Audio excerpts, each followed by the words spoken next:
580 Sports Talk going up on a Tuesday. Welcome to the program. I'm Brendan Dworzinski with you for the moment. Solo Spencer Dupuis is going to join me coming up in just a moment. Dan Lucero is on the road right now. He is on his way to Liberty, Missouri for a little Washburn women's basketball coming up tonight. That's right. 5:30 tip-off from maybe Fieldhouse, Gymnasium, Auditorium, whatever they end up calling it. Out in Liberty, Missouri, it's Washburn women's basketball versus William Jewell tonight. That game will be stream only. You'll be able to find it online. Head to wusports.com. You'll be able to hear Dan's broadcast of that contest coming up tonight.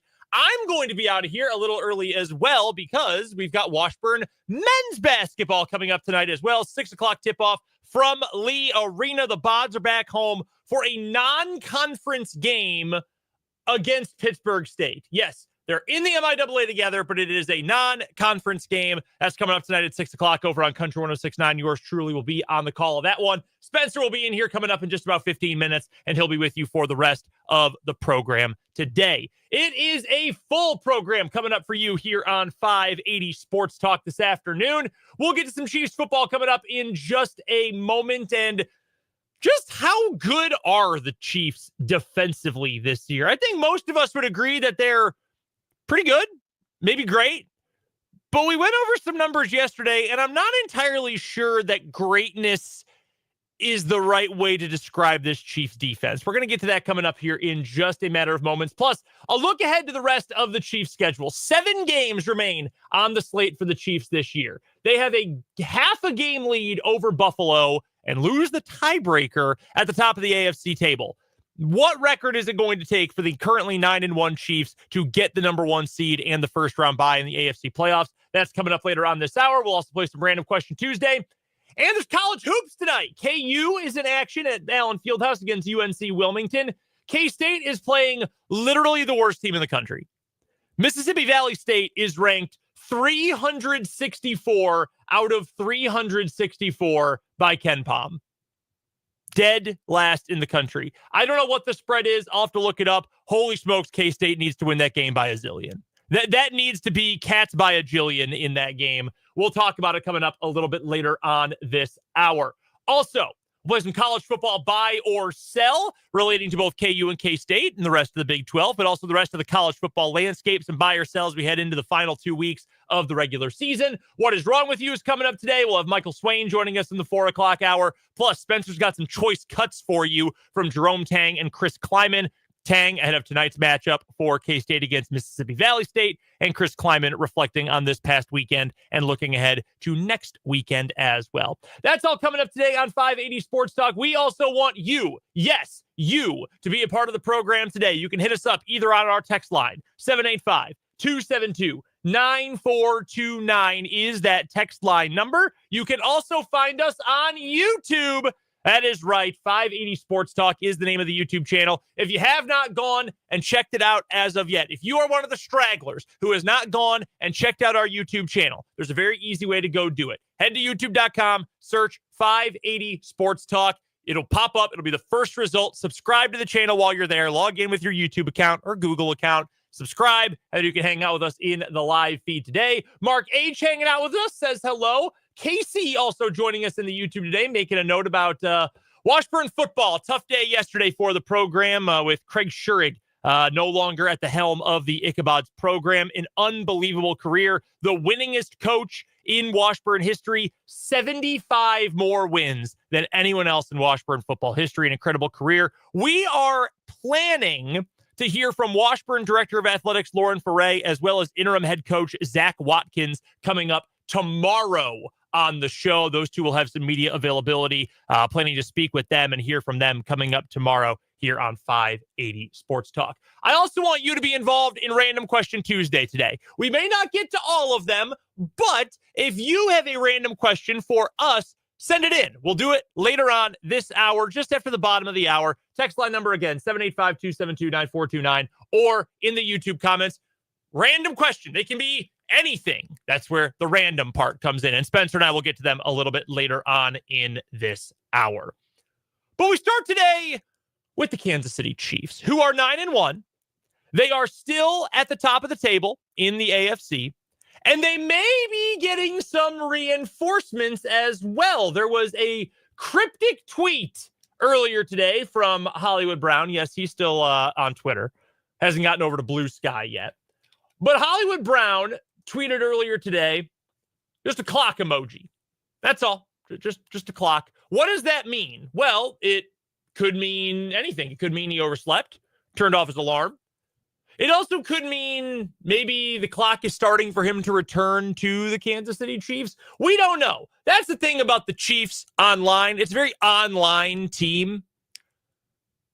It could mean any number of things. I am going to believe that this means the clock is ticking before his return to the lineup. I am not expecting any sort of major contribution from Hollywood Brown. You can't even really call it return. He played one series in the first preseason game, and we haven't heard from him since.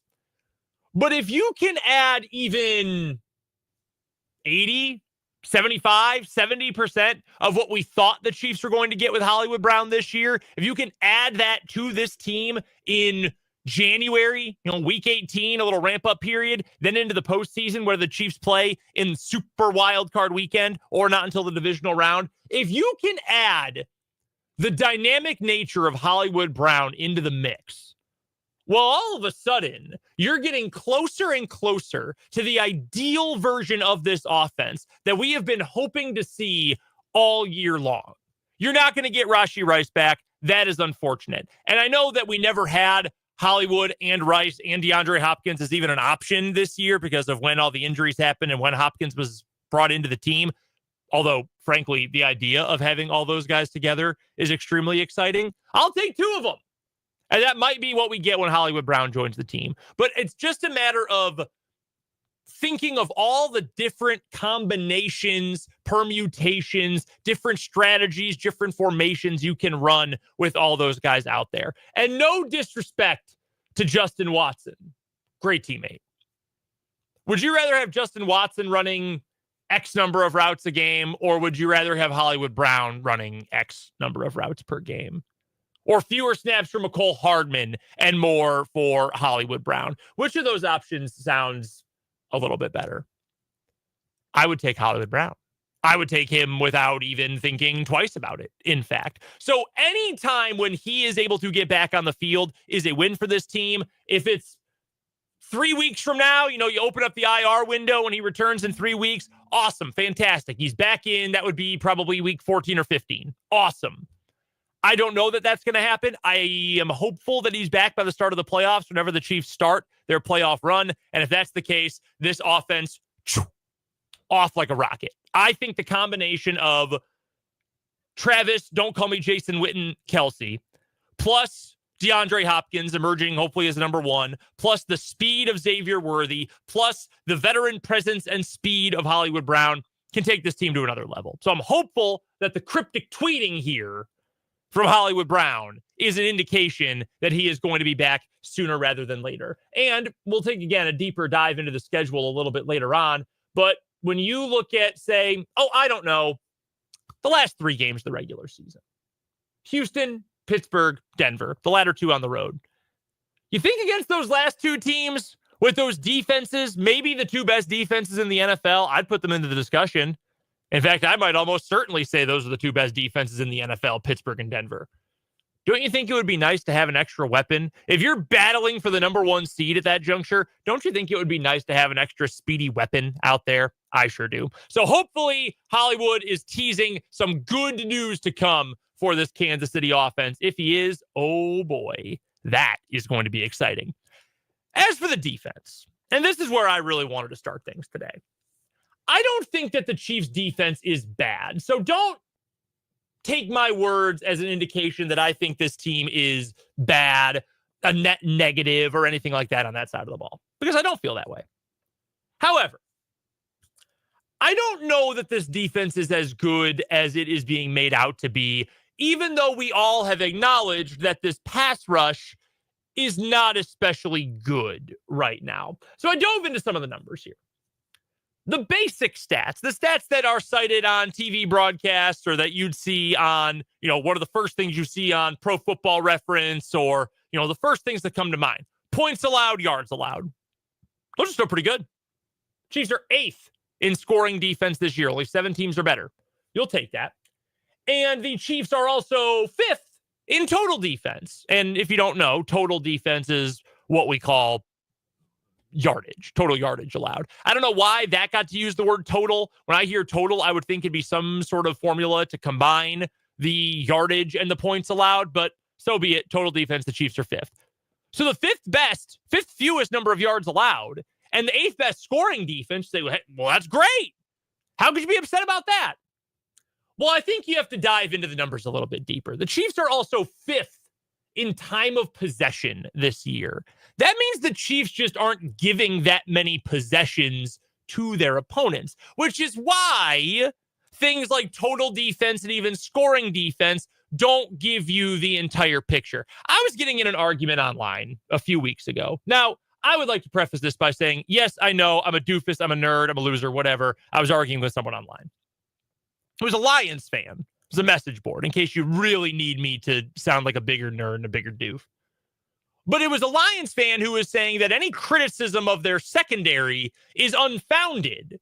And it's actually a great unit. Now, this is a few weeks ago. The Lions have taken off. I think they're clearly the best team in the NFL right now. And their defense has played really well. But at the time, there were some chinks in the armor. And they said that, well, look at our scoring defense. That's all that matters. I believe the stat they cited to me as well was number of passing touchdowns allowed.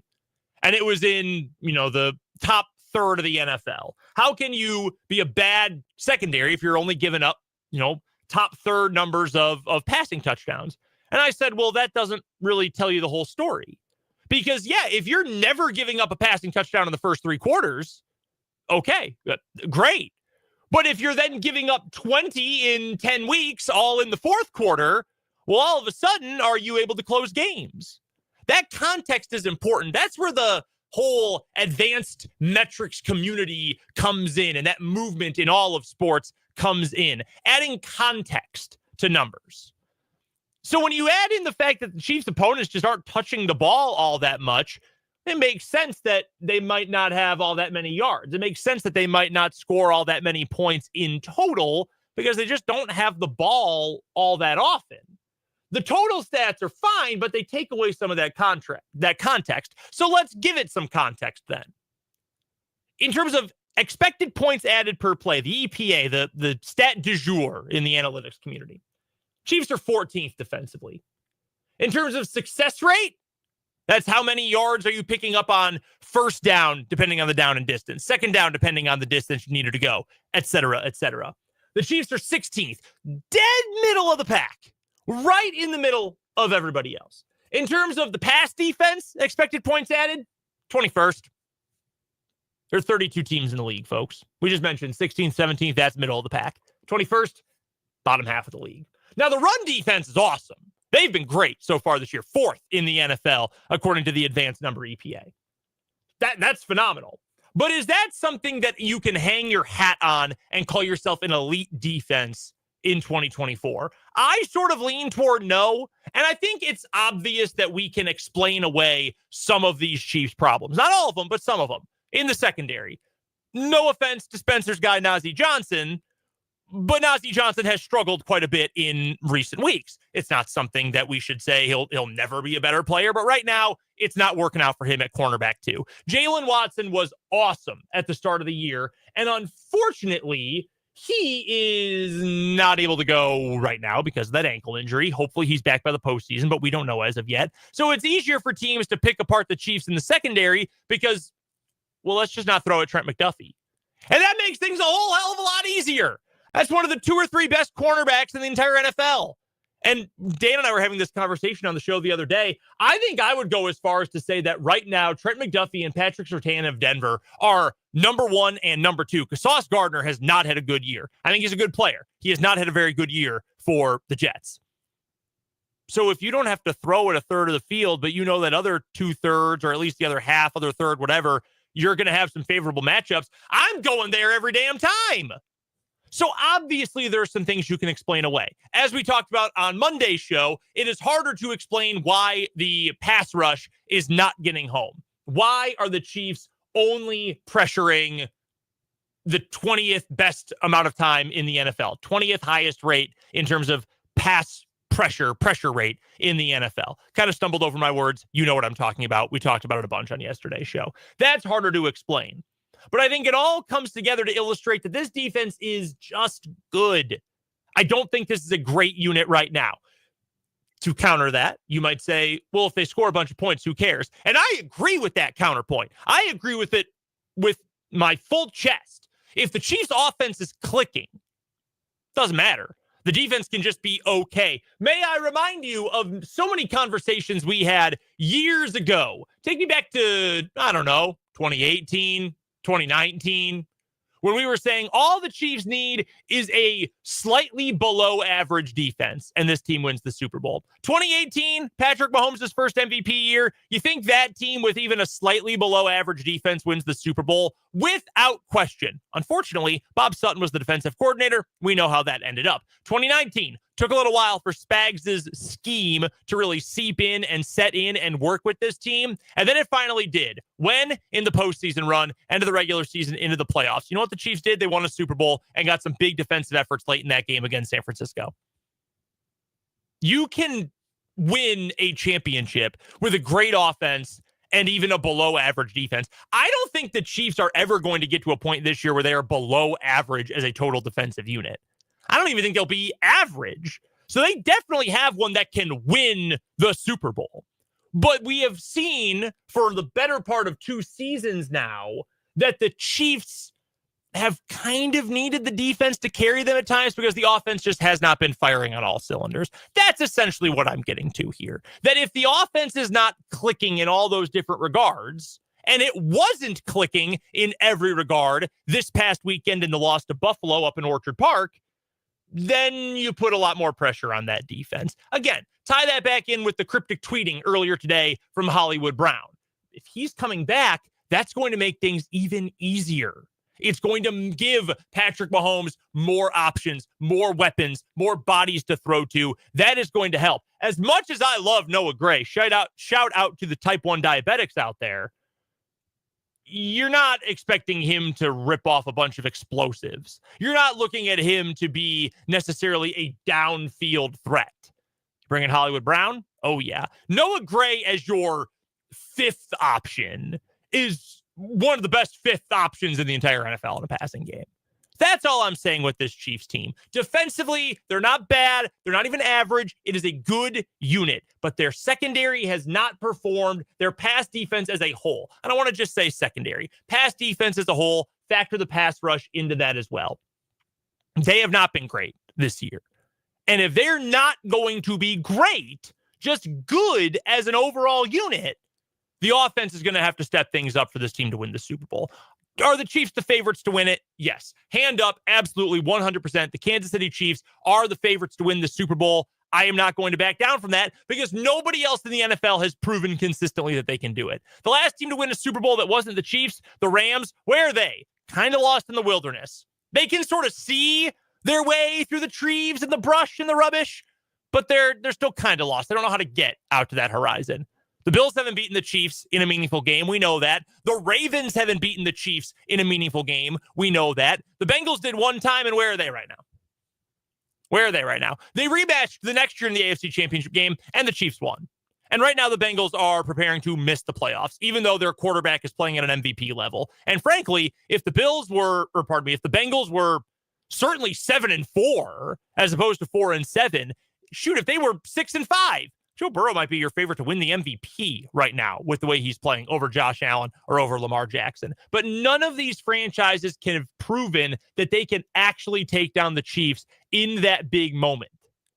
So the Chiefs are the favorites to win it all. And they will remain that way even with just a good defense as opposed to a great defense. But that great defense for a year and a half now has been able to paper over and plug up some of the holes in the bursting dam that is the Chiefs offense. If the offense gets to clicking, who cares? Nothing's going to matter. They're going to be fine. They're going to win the Super Bowl. I feel like that sounds flippant, but it's true. And we've seen it be true the last 2 seasons when the Chiefs, again, have won back-to-back Super Bowls. So if that defense is great, you don't need the offense to be great. You can survive anyway. If the defense isn't going to be great, though, that offense is going to have to pick up some steam. It's going to have to fill in some of the gaps that the defense leaves open. and bringing back more weapons, getting more comfortability with the weapons that they have right now, DeAndre Hopkins, Travis Kelce, and their newfound roles with this team, they're going to still have the Chiefs prepared to win a Super Bowl, but you might have to do it a different way than we were expecting earlier this year, or that we experienced in full come to fruition in the 2023 into 2024 playoffs season. We've got to get to our first break here on 580 Sports Talk today, but when we come back, 7 games remain for the Kansas City Chiefs. How many are challenging? How many are going to be outright wins no matter what? What record do the Chiefs have to get the number 1 seed in the AFC? We'll break that all down next. We'll also talk some college basketball later this hour and get to Random Question Tuesday coming up in this opening hour of 580 Sports Talk.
We're just getting started on 580 Sports Talk on this Tuesday afternoon.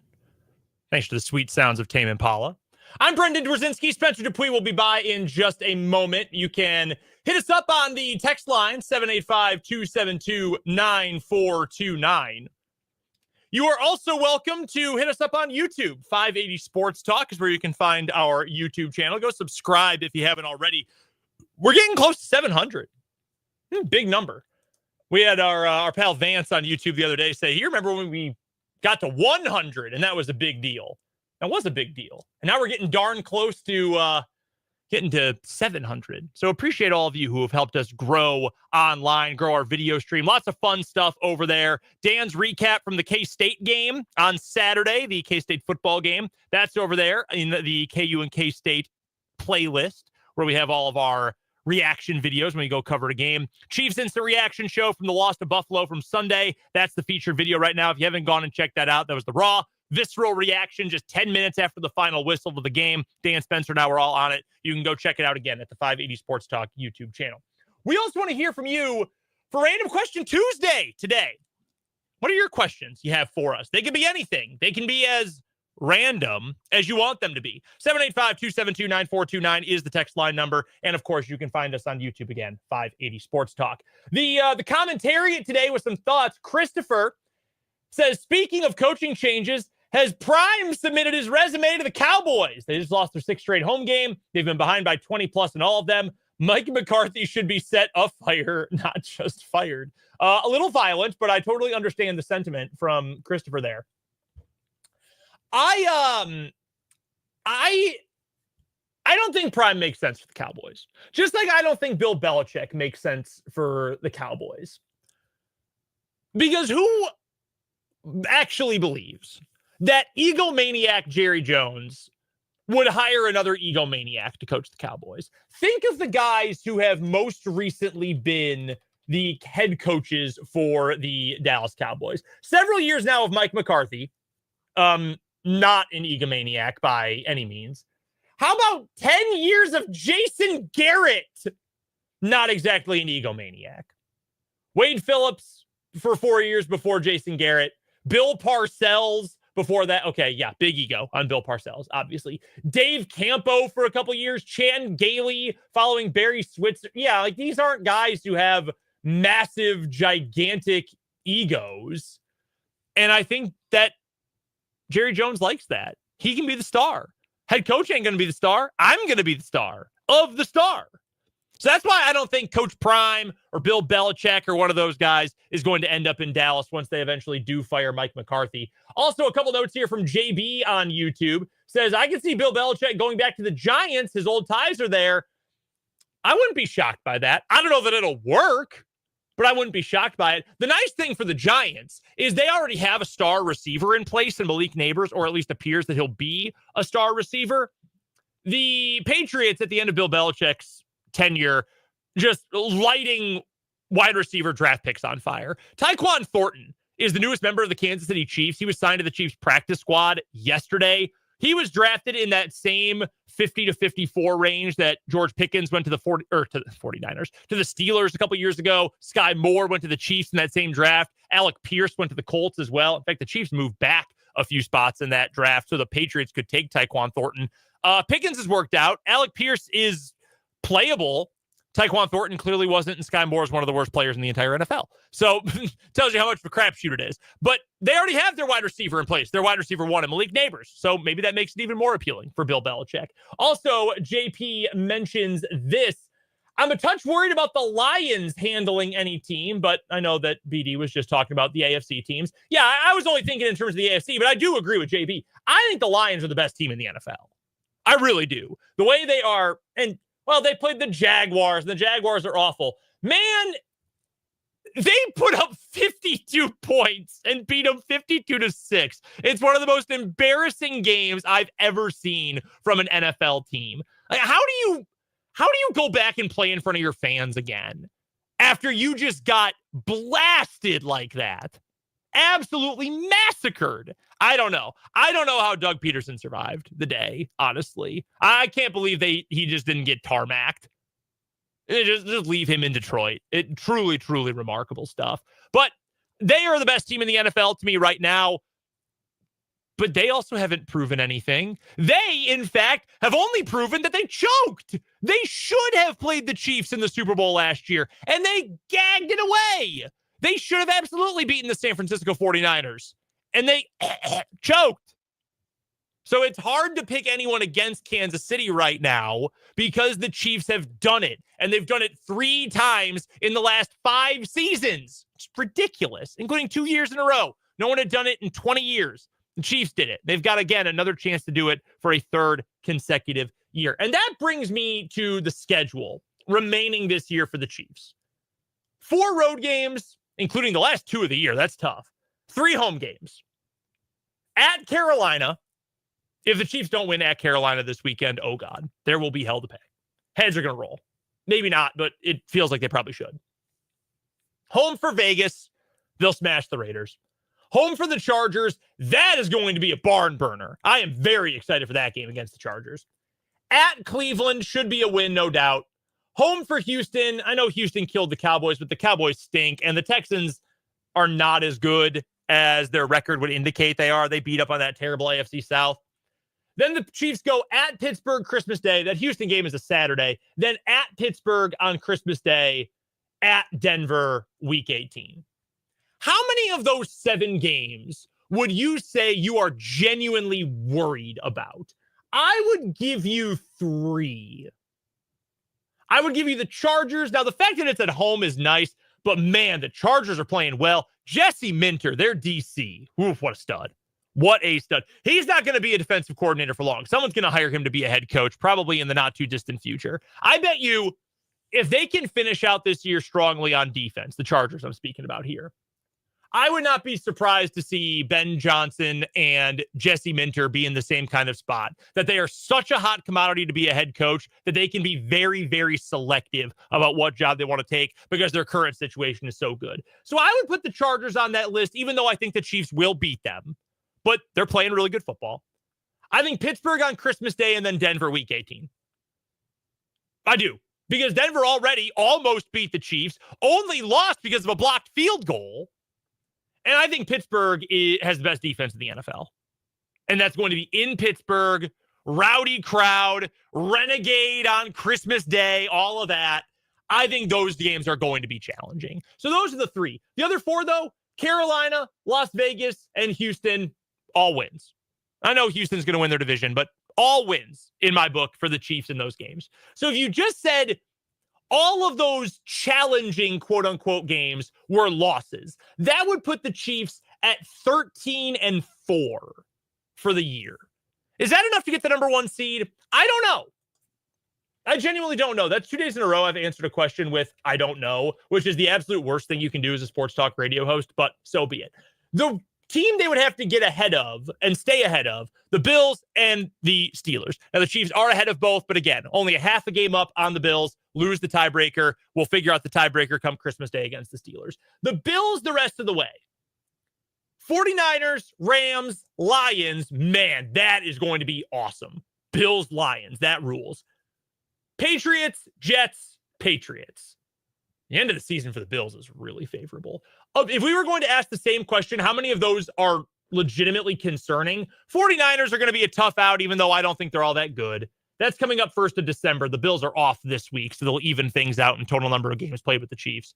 The Lions, for sure, obviously. And the Rams, maybe. It's in LA, long travel for the Bills, body clock thing, maybe. But those last 3 games, Patriots, Jets, Patriots, Bills should win all of those.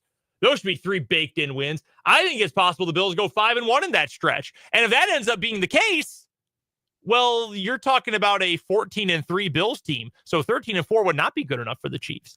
I think the Chiefs are going to finish better than 13-4 for what it's worth. I would venture to say the Chiefs finish their final 7 games no worse than 5-2, which would also put the Chiefs at 14-3 at the end of the year. Now, if both the Chiefs and Bills finish 14-3, obviously the number 1 seed goes to Buffalo. That's why this weekend's game was so very important.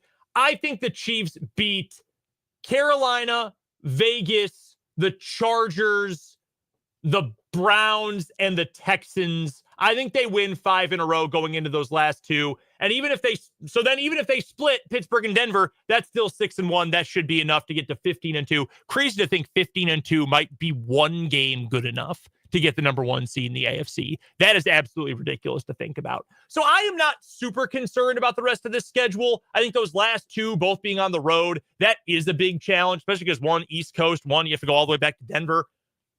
But I do still think the Chiefs will end up getting the number 1. I would not be surprised to see the Bills drop one of their games, even though they're all winnable on the schedule. I think it's certainly possible they lose to either the Niners or the Rams and then fall to the Lions as well. I would pick the Lions in that game. It's in Detroit too. So if the Bills go 4-2 in their remaining games, that's 13-4. Can the Chiefs go 14-3? Can the Chiefs in their final 7 go 5-2? If your answer is yes, and mine is, then I think the Chiefs are going to get the number 1 seed. I do not foresee an implosion from the Chiefs. I think they will have enough juice to get to 14-3 and take that number 1 seed. I hope they are. Those last 2 are the ones that concern me the most, though. Chargers is going to be fun. I'm excited for that Chargers game a lot. You're going to get a fun clash of styles, 2 of the best coaches in the league. What Harbaugh's done with that Chargers team, it really is incredible. But that being said, decades and decades of history would lead us to believe you cannot completely go all in for the Chargers at this point, or really any point. Coming up on the other side of this commercial break, we'll play a little Random Question Tuesday, and we will get to some college basketball previews for tonight, both KU and K-State in action. That's coming up as we continue on in this opening hour of 580 Sports Talk.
Some bangers for the bump music today here on 580 Sports Talk.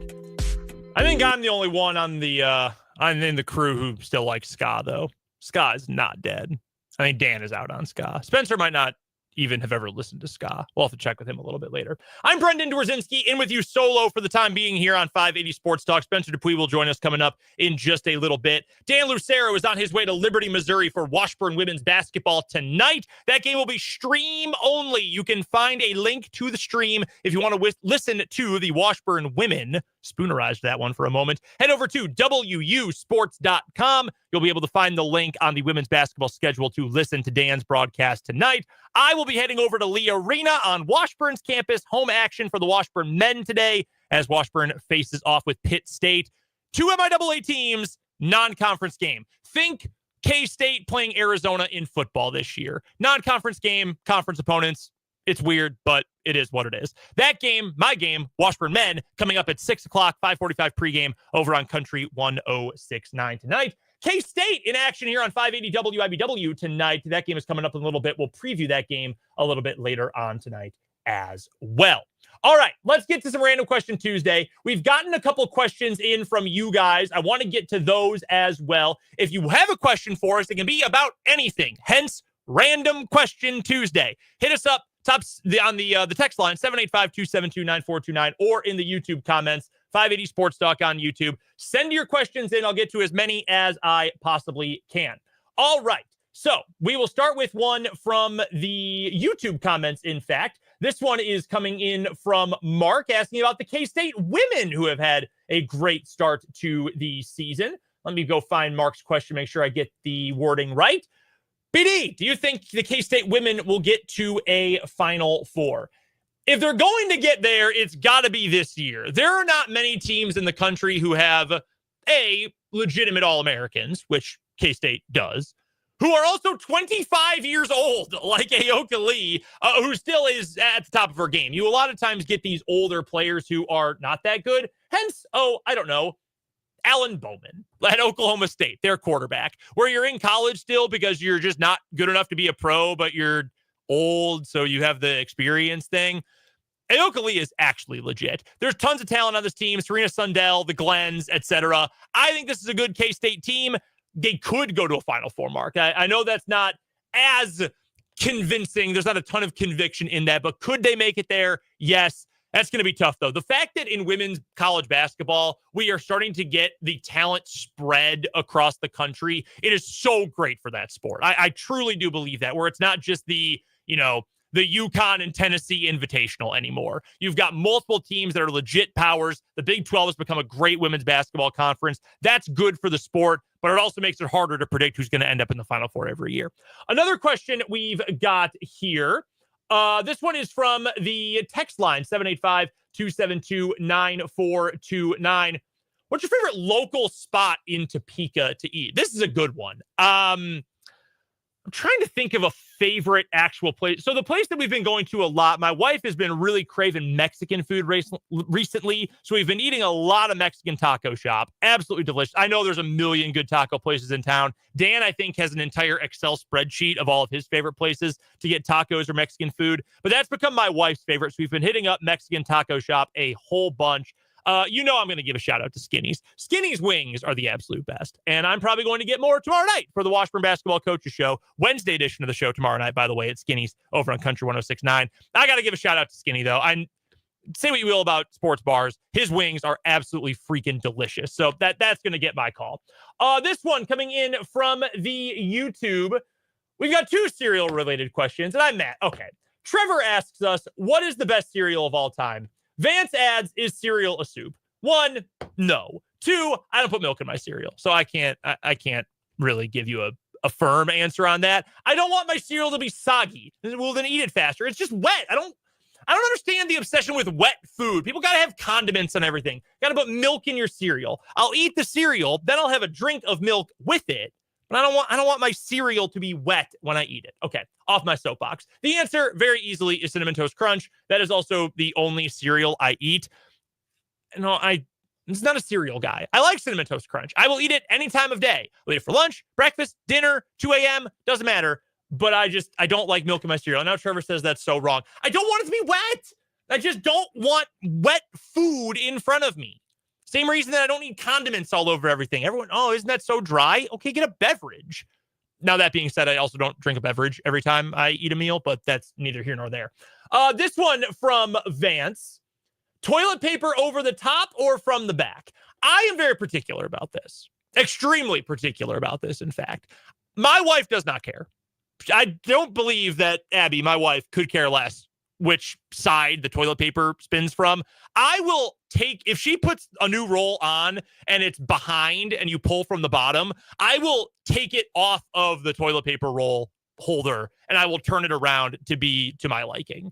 And she doesn't care. It's just, so what? So whatever. I am very particular about that. Gotta go over the top. Very, very particular about that. I think we had one more here as well. Okay, we're talking about wiping in the chat. I'm not going to go into that much detail, but I do appreciate the question. All right, one more we're going to get to here. This is from Mark. Have you ever had your appendix out? Me. No. I don't think Spencer has. Of our previous 580 Sports Talk crew, between myself, Dan, and Jake Laban, I was the only one left who had not gotten their appendix out in emergency fashion. Dan had his appendix taken out during sub-state basketball back in 2020.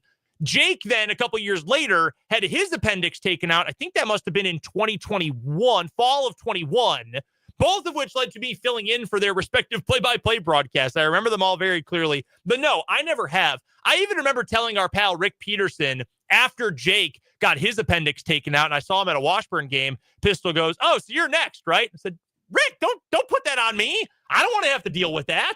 Please do not wish that upon me." Pistol obviously was not wishing that upon me. He's an unbelievably nice person. He would never wish that. But the joke was funny nonetheless. Appreciate all the questions. Appreciate also that my appendix is still in place. We've got to get to another time out here in the 3 o'clock hour of 580 Sports Talk. A quick preview, though, of both KU versus UNC Wilmington and K-State versus Mississippi Valley State coming up on the other side of this break. This is 580 Sports Talk.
Wrapping up this first hour of 580 Sports Talk, Brendan Dworzinski here with you.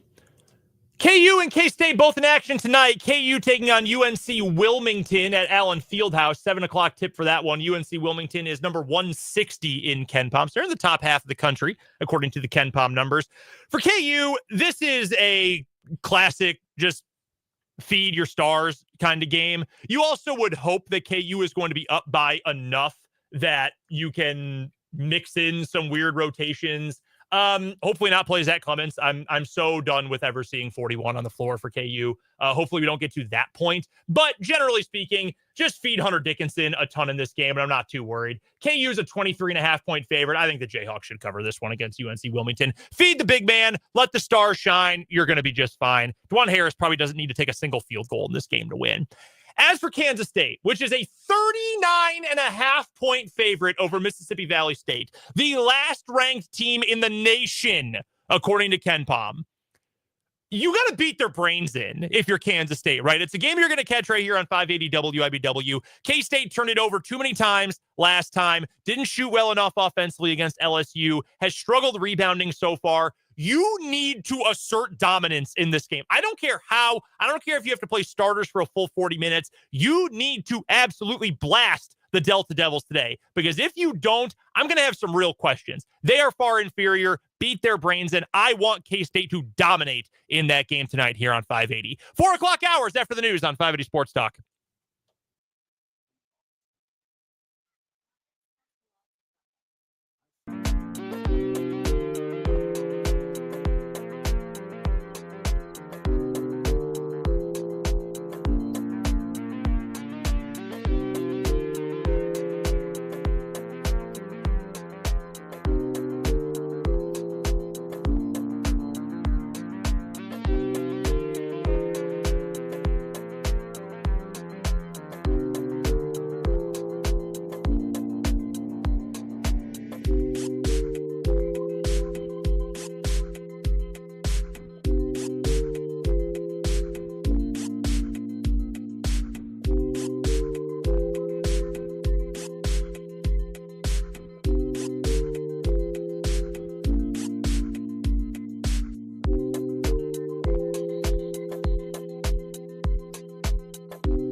Now, 4 o'clock hour of 580 Sports Talk going up on a Tuesday. I'm Brendan Dworzinski, joining you from our 580 WIBW Huntoon Hill studios. Busy day for our crew today.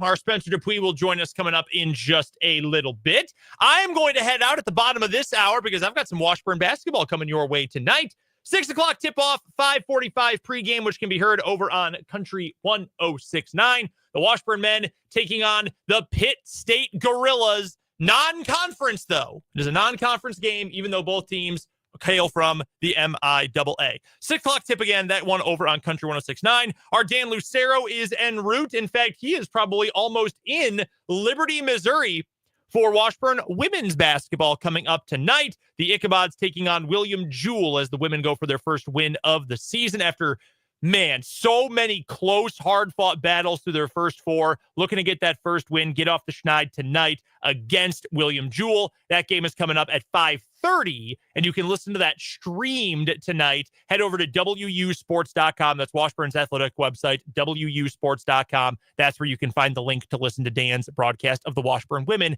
coming up tonight. I want you to be a part of the show. Don't make me do this whole thing myself. I want you to hang out with me today. You can do so on the text line, 785-272-9429. Would love to hear your texts, read your texts. I guess you can't hear a text. We'd also love to get you involved in the YouTube live chat as well and checking out the video stream. 580 Sports Talk on YouTube is where you can find us, and it is where you can go and hang out in the comments section, watch all the fun shenanigans that we've got over at the channel and on the live stream of the show today. Again, 580 Sports Talk on YouTube. I was going through the back end of our YouTube channel the other day. A lot of you search WIBW Sports Talk to get there. That's fine too. That also works. Channel's called 580 Sports Talk, but it works one way or the other. We appreciate you for subscribing, for watching along, and for listening along to 580 WIBW and 580 Sports Talk today. A couple of notes in here from the text line today. Regarding our Random Question Tuesday segment from last hour, we were asked by our pal Trevor on YouTube, greatest cereal of all time. This from the 785 in response, the guy with diabetes likes the most sugary cereal that exists. Yes, I do have diabetes, type 1. Yes, Cinnamon Toast Crunch is my favorite cereal, but all that being said, I've got insulin. We're good. I stay active. I'm not letting it, completely consume everything. I can still feel my feet. We're good. We're hanging in there. Vision, perfect. Last time I went to the eye doctor, not 2020, but damn near close. So we're good. The insulin is working. It's doing its job. I do love Cinnamon Toast Crunch, though. Anything else? Nah, I'll pass. I used to eat as a kid. I did do Fruit Loops once in a while. We do Lucky Charms once in a while. I'm good otherwise on cereal. My wife, again, difference between us. She loves cereal. Eat cereal all the time. Me, nah, Cinnamon Toast Crunch or bust. I'm good otherwise. But no milk. Dry. Keep that stuff dry. Glass of milk with it. 2%, obviously. Come on. But not in the bowl. Keep those two things separate. Also from the 785 regarding KU basketball coming up today. 7 o'clock tip-off at Allen Fieldhouse. Jayhawks are taking on UNC Wilmington. Agree. No Zach Clements. Hard to argue with our texter from the 785. Look, I'm sure he's a good kid. I don't have anything personally against him. And I'm also not so naive and such a reactionary fan or viewer or media member to think every time he comes in one of these non-conference games when KU is clearly outclassing its opponent that, oh my God, I can't believe Clements is in the rotation. When we get to games against Houston and Baylor and whoever else, it's going to be a disaster. I don't feel that way. I don't think he's going to play when we get to those games. At least probably not meaningful minutes. If he does, something probably went horribly wrong. That's the whole reason that KU has all this depth this year. Like Zach Clements should be your fourth option at center. It's Hunter 1, it's Flory Badunga 2, and then it should be KJ Adams 3. And if all those guys can't go and it's got to be Clements at the 5, don't feel great about that. Again, nothing personal. It's just business.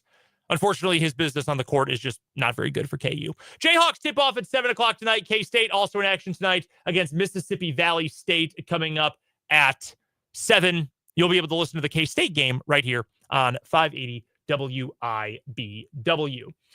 We've got a couple of other notes in here on YouTube. We're just going to get to these because why not? I begged you guys to be a part of the show, and you are doing so. And for that, I appreciate you. One other note on cereal from A lot of cereal talk on the show. From Trevor, who asked us our question originally. Let me tell you about Cocoa Pebbles. So good. I keep that on hand on a regular basis. Can't do it.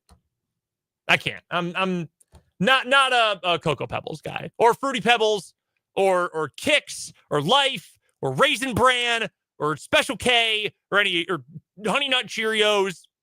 Not for me. Apple Jacks. No. Do they still make Apple Jacks? Is that still a thing? I don't watch cartoons anymore, so I never see advertisements for it ever. A couple other things in here as well. One from our guy Triple G on YouTube regarding the KU game as well tonight. UNC Wilmington shoots 42 free throws a game. I'm already mad. I did not actually know that stat. I haven't done a ton of research into the matchup, to be honest, just kind of surface level stuff. I assume KU is going to win big. I'm already mad that UNC Wilmington shoots 42 free throws a game, because I just know they're going to hunt for them. And I'm going to get furious, and I'm going to hate watching it. I'm going to join the game late. Obviously, I got Washburn basketball tonight. Also, I'll have KU recorded. I'll watch back later. Same with K-State. Yuck. Too many free throws. Way too many. We should cap them. We should cap free throws. 30 a game. And if you keep fouling after that, maybe you just give up a point or something like that. Or it just ball stays with the team. I don't know. That's too many free throws. It's gross, and I hate it. Do not like that many free throws in a game. Also, one other question here from Cameron. Thoughts on a possible Keisha multiplier? So this has become even more of a talking point today and this week because of the Bishop Miege season. Miege went into the playoffs at, 2-6 or 1-7 was it, through their first 8 games, and now they're 4-7. They're probably going to play for a 4A state championship. I do not mean, and I know, if you're a fan of one of the private schools, we're talking Miege, we're talking Aquinas, we're talking Hayden in many years as well here in Topeka, and other programs too, talking about down in Wichita as well. I do not mean this as a slight against anyone who goes to those schools or has kids at those schools or has supported those programs for years. I'm not trying to make you angry. That being said, we need a multiplier yesterday. I mean, it to me is ridiculous in Kansas that we don't have a multiplier. And I know the last time it came to a vote, representatives from those schools, absolutely not. No, we do not want this. Absolutely not. You should not be, if you are going to be, 2-7 after week 9, if you are still going to end up playing for a state championship, and everybody knows that is likely how the season is going to end, I do not believe you are in the right class. I think you are playing way too far down. You want to play a 6A schedule? Fine. Be my guest. Go to Class 6A. I think we need a multiplier in this state. I come from a state that has a multiplier. I grew up across the street from a private school in Illinois, suburbs of Chicago in Illinois. When I was a kid, they sucked. They were in the Catholic League, the Chicago Catholic League, even though they were a suburban school, and they just got blasted constantly. They used to give us free tickets for living in the neighborhood. My dad and I used to go watch their games all the time. We saw future D1, Big Ten, NFL players come in there, beat the crap out of these guys. And then they hired a coach who had worked at an inner city school, started recruiting kids from Chicago, a private school. You can do that. Coming out to, and I mean, you're not supposed to, but we all know what happens.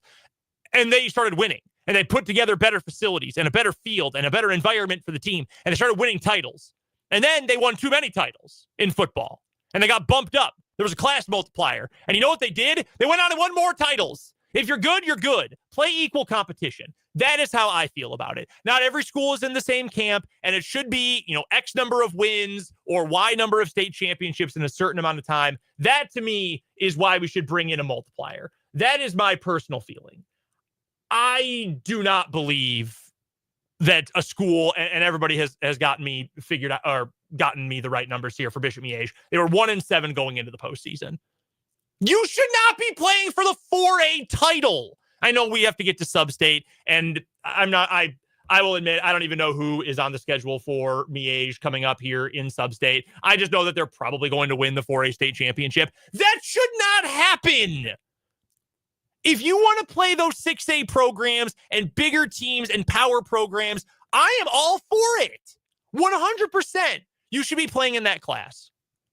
The idea that a team could be 1-7 in the regular season and go on to play for a state title and no one is surprised, it's not right. It's just not right. We need a multiplier in Kansas. And again, I'm not trying to anger any one fan base, any one booster club, anything like that. I promise you I am not. But it's not fair to these other schools. And if your retort is, well, be better. Yeah, sure. We're also talking about a power private program that can get kids from all over. Whether there's recruiting or not going on, I'm not going to make any accusations, but you can get kids from all over because you're a private school versus, kids from a farm town. And I'm not even saying that as a slight to farm towns. I love you guys, but this is not the way it should work. This is not the way that interscholastic high school athletics, in my opinion, should work. I know it is an absolute bear, and there's so much red tape to cut through to get to that point, but it is my firm belief we need it because it's not fair to the other kids at the other schools. If you're playing your peer programs all year round, and then all of a sudden you're facing off against these metro area powerhouses, what is fair and equal about that? And I think in high school sports, college sports is different. The pros are obviously different. But in high school sports, it should be about more than just beating up on teams that are in your class, but clearly are not in your class of program, if that makes sense. Shouldn't it be about more than that? I think it should be. Maybe I'm naive. And if I am, go ahead. You can let me know. Lay into me about it. That's fine. But it just does not seem right. And to me, the right and wrong and the running up the score and the playing on even level of competition, that should still matter more in high school sports than it does anywhere else. But that's just how I feel about it. Thank you for the questions. We do appreciate it. We did have some college football that I wanted to make sure we got to. Wanted to play a little buy or sell today. Some storylines from around our local programs and some storylines from around college football. Are we buying them or are we selling them? I would love for you to be a part of this as well. 785-272-9429 or in the YouTube comments. Let me know your feelings. Are you buying or are you selling some of these statements, some of these ideas we're going to bring up? We're going to start with number one. We're going to start with the Kansas State Wildcats. There has been a lot of visceral reaction to the losses the last two games. There was a bye week in the middle. Houston, that's a game you can't lose. Arizona State, ASU is so much better than I thought they would be. And you have heard me, I think, every single week of this season say, I quote, at least 3 or 4 times a week, I love Kenny Dillingham. I think he is a superstar coach in the making. He already is with what he's done at Arizona State. Is it 8-2? Is that what the record is? Am I correct about that 100%? I think that K-State's coaches deserve some blame here. My point that I was going to make, are we buying or are we selling?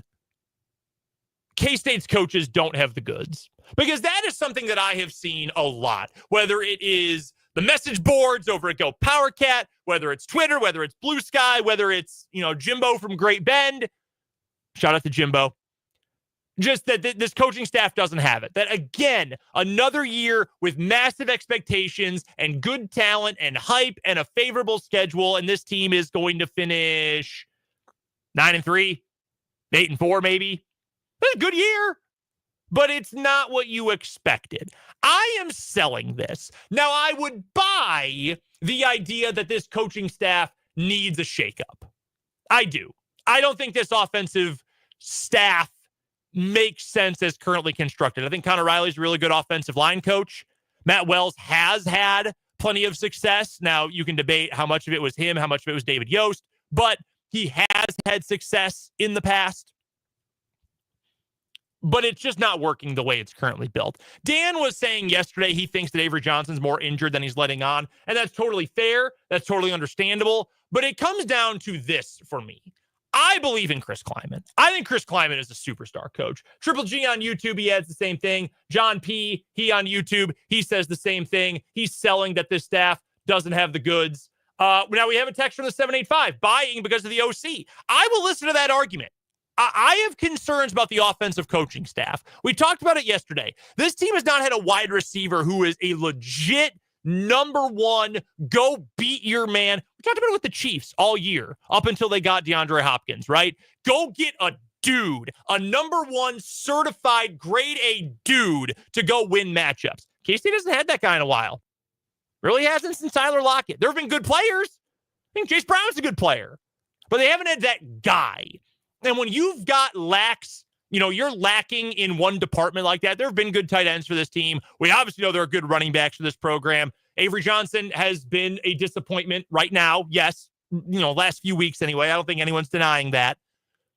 But when you've got an area talent-wise that is lacking, you need your staff to make up for it. And I do not think this staff has been able to do that effectively over these last few weeks. We've got another text from the 785 that says, and I'm implying here, selling the idea that the coaching staff doesn't have the goods. Avery right now is just not good enough. And I think that's partially coaching. I think that's partially on the player. You cannot, baby these players too much. And I know they're just kids, etc. I get it. He's only 20 years old. And do you need help developing young quarterbacks? Yes, absolutely. But the guys have to play too. And sometimes you don't know if a guy is in the right position if they're not playing well. I think coaches take a little too much of the blame for execution sometimes. I'll give you an example from the NFL. Green Bay this past weekend, they beat the Bears. Very, very funny. But the Packers went for 2 after their final touchdown, missed on it because Josh Jacobs was blown up in the backfield. The play never had a chance. And I saw so much, what was that play call? Ridiculous play call. Oh, that was horrible. What's Matt LaFleur doing? Well, we have no idea if it was a good play call or not because the left tackle, Rasheed Walker, got his ass kicked. He whiffed his assignment. The play never had a chance. Was it a bad play call or was it a bad piece of execution? I think you can ask the same thing about Avery Johnson right now. I'm selling it because I believe in Chris Kleiman, but I do buy that something needs to happen to shake things up a little bit here. Another comment here from Cameron on YouTube regarding K-State. While I agree we could use a better receiver when Avery is missing passes, and I'm referring to the last interception of the last game that was 8 yards away by more than 5 yards. Those are problems. Yeah, I would agree with that. There are things that K-State needs to work on. I do believe Avery is super talented. I believe Chris Kleiman is one of the better coaches in the country, one of the very best in the Big 12. But there's always room to improvement. There is always room to, to find improvement, to find areas where you can get better. That's what I'm working at. K-State clearly has those. The end of this year is a disappointment because K-State's not going to play for a Big 12 championship when I thought it could be a playoff team. I understand the disappointment, but I at least believe in the very tippy top of this coaching staff. We have a couple other people who are selling that idea too. John here, I want to add this comment real quick. Will Howard made the comment earlier in the year. He's glad he does not have to be the hero. I wonder how Avery would answer the question if he has to be the hero right now. I don't want to speak for Avery Johnson, but John, I think you've got a very reasonable question right there. I think that's one of those truth serum questions, right? What would be the honest answer from Avery Johnson? I don't want to speak for the guy, but I think it is fair to at least bring that up. All right, let's get to KU. A KU question here. Kansas is a bowl team this season. Are we buying or are we selling?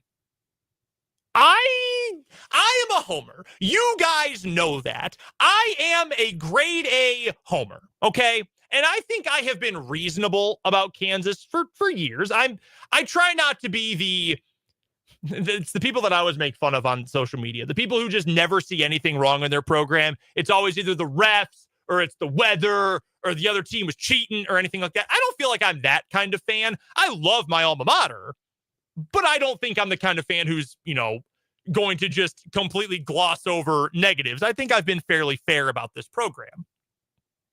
And I think KU is going to make it to a bowl game this year. I do. I know maybe I shouldn't. Maybe I should believe more of what we saw in the first half plus of the year where KU couldn't put games away and had too many ill-timed turnovers.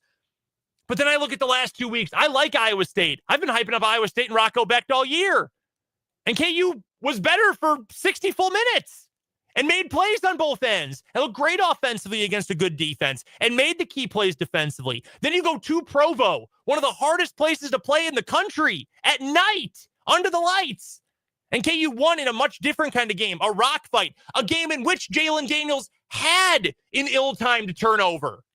And still, KU was able to find a way to make the stop. I think KU is going to get Colorado this week. I do. Colorado right now is playing like the best team in the Big 12, and Coach Prime deserves a lot of credit. He does, and that program does deserve a whole lot of credit for how they've turned that program around. They've shut up and they've played ball, and it's worked. Now, that's not completely shut up. I don't think you'll ever get that with Deion Sanders, but enough that they've been able to focus on the game and improving on the field, and it's worked for them. And I give them a ton of credit. But it's the final home game of the year for KU. It's a lot of seniors that are playing to get to the postseason for a third consecutive year, something this team has not done in a long, long time.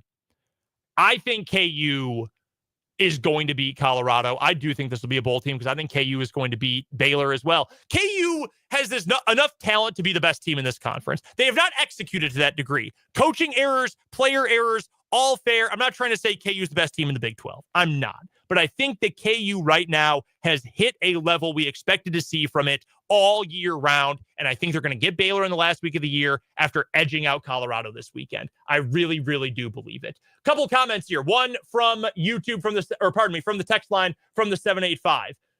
This is an interesting buy. I like this approach. Yes, they are a bowl team, but they won't have the wins.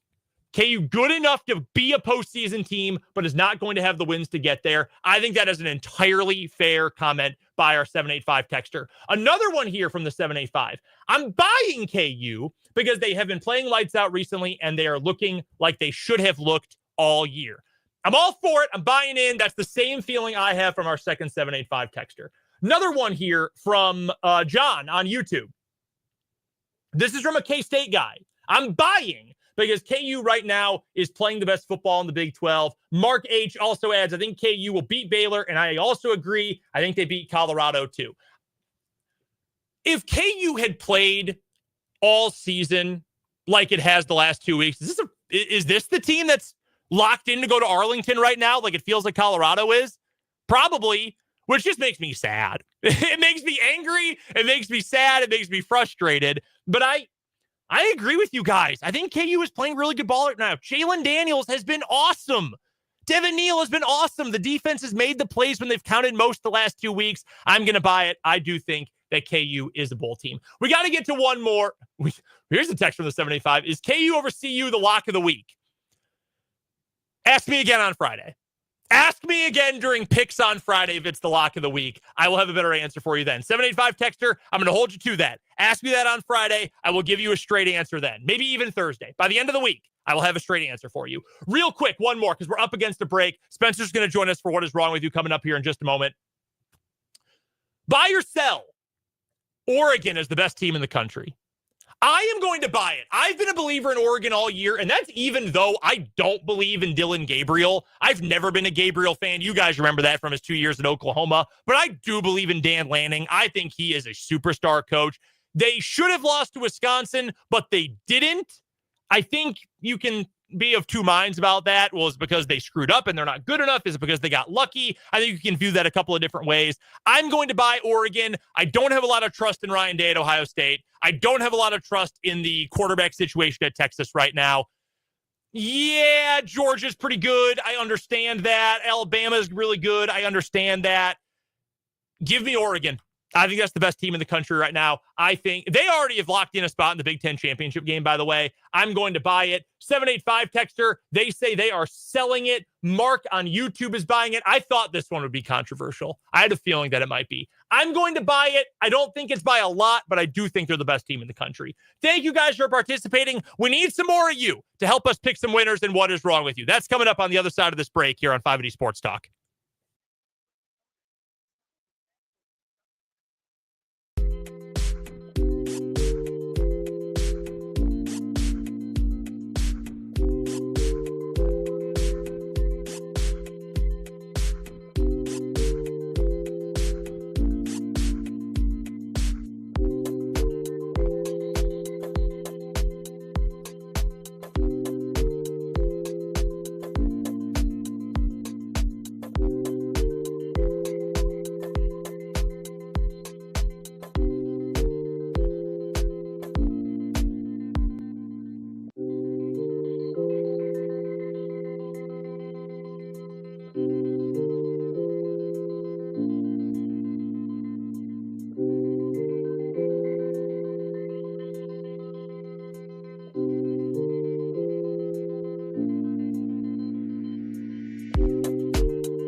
with thoughtful service, destination-focused dining, and cultural enrichment on board and on shore. With small ships that bring travelers closer to the destination, there's more time to explore. And Cozy Viking Village is all-inclusive, with no children and no casinos. Learn more at Viking.com. Are you going to be in next week? Yeah. Do you think you could help me out and do some sports in the afternoon? Yeah, I can help out.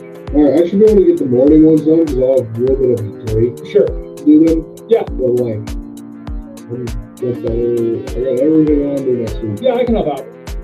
Thank you.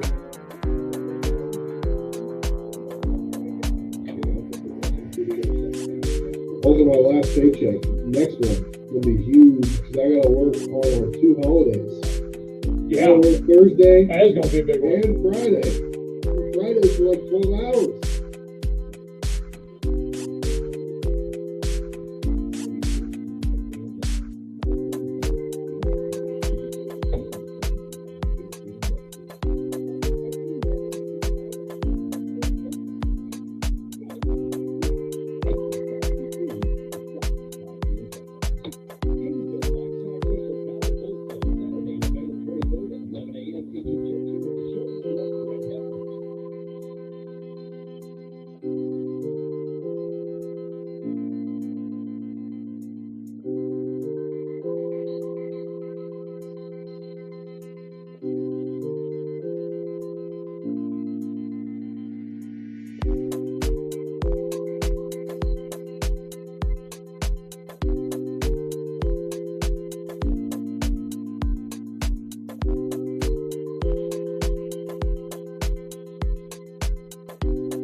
All right, it is What Is Wrong With You time on 580 Sports Talk. Spencer's joining us. He's on the other side of the glass. Here. He's here. Oh, us. I'm here. I'm Brendan Dworzinski. That's Spencer Dupuis. What is wrong with you for me? We had an extra microphone on in the studio just a moment ago on the webcast, so you didn't hear it over the air on 580, but you did hear Spencer and I chatting.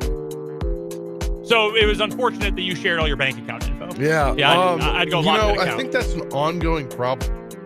That issue. Yeah. Because recently, remember like last week? Yeah. When I came in there for that one segment? Yeah. While you were in here? Uh-huh. And when I jumped on, it did the same thing. Yeah, because you have to manually turn off the mics in here before when you open them up to get in the stream. So yeah, it's not automatic. Like this one's automatic. That one's automatically correct. Yeah, this one's not. So that's what is wrong with you for me. All right, we have to go quickly here because I got to get out of here for some Washburn basketball. Michael Swain's going to join us in just a couple minutes as well. Spencer, why don't you go first? Yeah, Florida man was arrested this week for attacking an Amazon driver who was in the middle of his delivery route. Law enforcement in the Sunshine State say Dana Hilliker, 37, stands accused of burglary with assault or battery, according to the Marion County Sheriff's Office. I'm going to have to stop you right there, Spencer. This was a What Is Wrong With You on a day you were out last week. Oh, dang. Oh, no. All right. That's okay, though, because we do have a news story, and it'll challenge our current weekly winner. So we do have a news story. It is also from the state of Florida. All right. So we meet a Florida man, William Milstead, a 64-year-old, who was arrested last week after state police say he pretended to be an undercover officer in order to avoid a background check. He was charged with falsely impersonating a police officer, making a false statement to obtain property, and using a two-way communication device to commit a felony. Now, Milstead was arrested after a real estate agency reported to the FDLE he was attempting to lease a residential property without going through the background check. He submitted a falsified letter to the agency claiming he was an undercover agent working off-grid, and that's why he could not do the check. The fake letter, which had numerous grammatical, spelling, and punctuation errors, was supposedly written by the captain of the FDLE's off-grid command unit, explaining why he should be exempted from the agency's policy. Quote, "We ask that you make an exception to limit the background credit check on William Dennis Milstead due to security needed to protect our agent safety and rely solely on this letter of recommendation from the FDLE and state of Florida." That is all the exact wording. That is not me misspeaking. It claims his employment began in 2006. That's not true. This man has 13 prior felony arrests, including being charged with impersonating an officer 2 prior times. I did find another story if we have time. Unfortunately, we do not. Save it for tomorrow. We'll get to it tomorrow. This is a good old one you don't want to hear again kind of story. I like that. Keep that one saved. We'll get to that one tomorrow. for this one, does our new story win or does our current reigning champion, the guy, wait, that guy does crimes. Why can't I? That guy. Yeah, the guy who tried to steal a car and drive to Mar-a-Lago. That one. Who gets the win? I think that one. The one from yesterday? Yeah. Yeah, man, you can't steal a car and then go try to talk to the president-elect of the United States. Because you know what? They're going to check your car, and they're going to find out that it's stolen. You also can't just show up at the president's house. That's not something you can do. That is still our winner. The guy who stole a car and then go try to see President Trump. That is our winner in What Is Wrong With You. Again, Michael Swain, he's always a winner. He joins us for Jayhawk Weekly next on 580 Sports Talk.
travel, more shopping, and more personal info in more places that could expose you more to identity. That's why LifeLock monitors millions of data points every second. If your identity is stolen, their U.S.-based restoration specialists will fix it guaranteed before you're home. Don't face drained accounts, fraudulent loans, or financial losses alone. Get more holiday fun and less holiday worry with LifeLock. Save up to 40% your first year with promo code PLAY. Visit LifeLock.com. Terms apply.